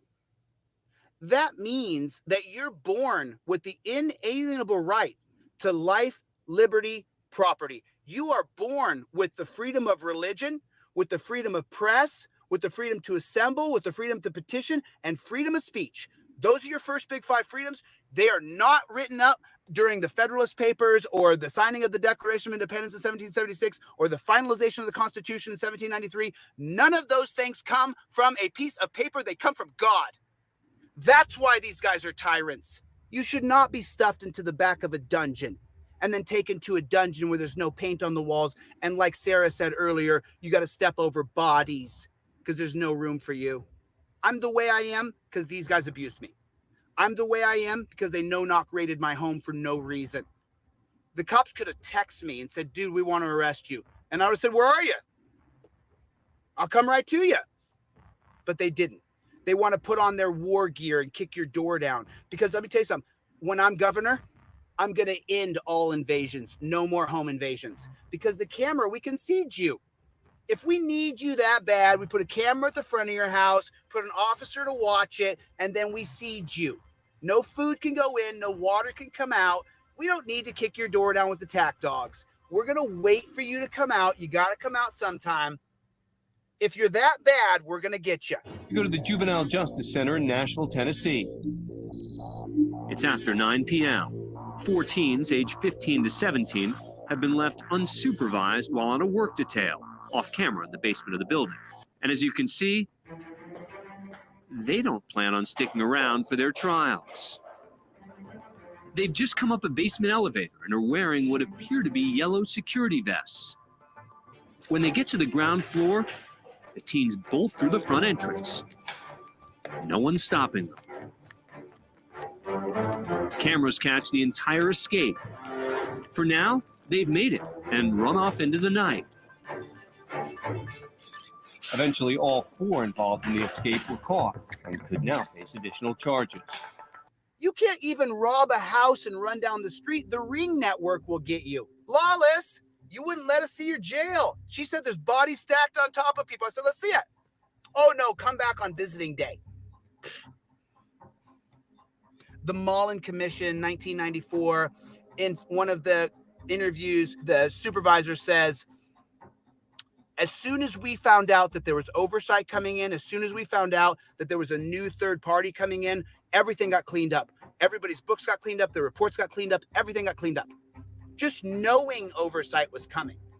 But now this camera changes everything. Everything. I need to hear your story on camera. Texting and email is not going to work. I have too many texts and too many emails. I can't get back to all the people that these good cops have cheated. All right. I'm going to get out of here. I'm going to check in. I literally have had 12 hours of sleep in 4 days. I've got to get some sleep tonight. So it's 9 o'clock now. If I go to sleep now, I'll sleep till 6 or 7. I've got to get some sleep. I'm exhausted. Her story? Do you see her whole story? Because those would be the bad apples. If there are good cops, I've never met one, but if there are good cops, then, you know, I guess just the bad ones are harassing her. Everybody seems really happy about it so far in this town. I do appreciate you guys. Thank you for your time. So cool. So, you know, big credit to the editor on that. That was a really cool cut. That was really cool. I hadn't seen the final cut yet. I have too many things going on. I can't do as many things as I'm supposed to be doing. So, Yeah. That's make sure you guys get over and watch American Patriot. Watch the entire series from the beginning to the end. Here's the link for American Patriot. I'll stick it down in the comment section below.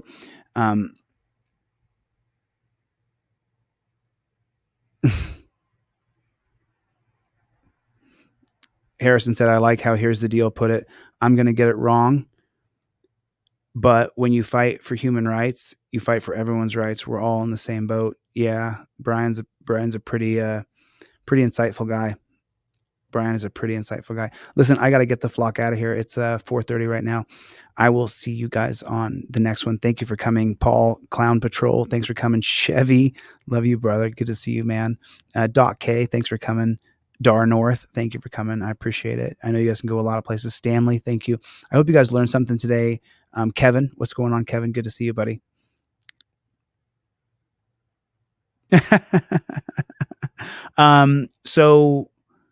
Okay, Kevin, send me your order number. All hoodies have a tracking number, so I can just look up your hoodie by your tracking number. Just so you guys know, 2 weeks.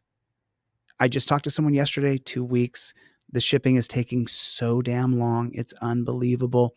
So 2 weeks is how long it's taking to ship big things that are certain sizes. It's just the way. I can't change it. To send it to you 2-day mail is like $55. So I wish I could, but Kevin, I'll check on your hoodie for you, buddy. No problem. If anybody has any missing orders or anything, email me. I have, you know what? I'm just going to take a picture and put it on my community post. I've got about 10 envelopes that came back from people who ordered cop cards and stuff that I'll just put on my community post. If you guys check it. All right. I'm going to get the flock out of here. Thanks for coming. Email me, Kevin. Just email me, Kevin. I'll reach out to you, Kevin, when this live's over. I know your number. All right. I'll see you guys on the next one. Later, Gators.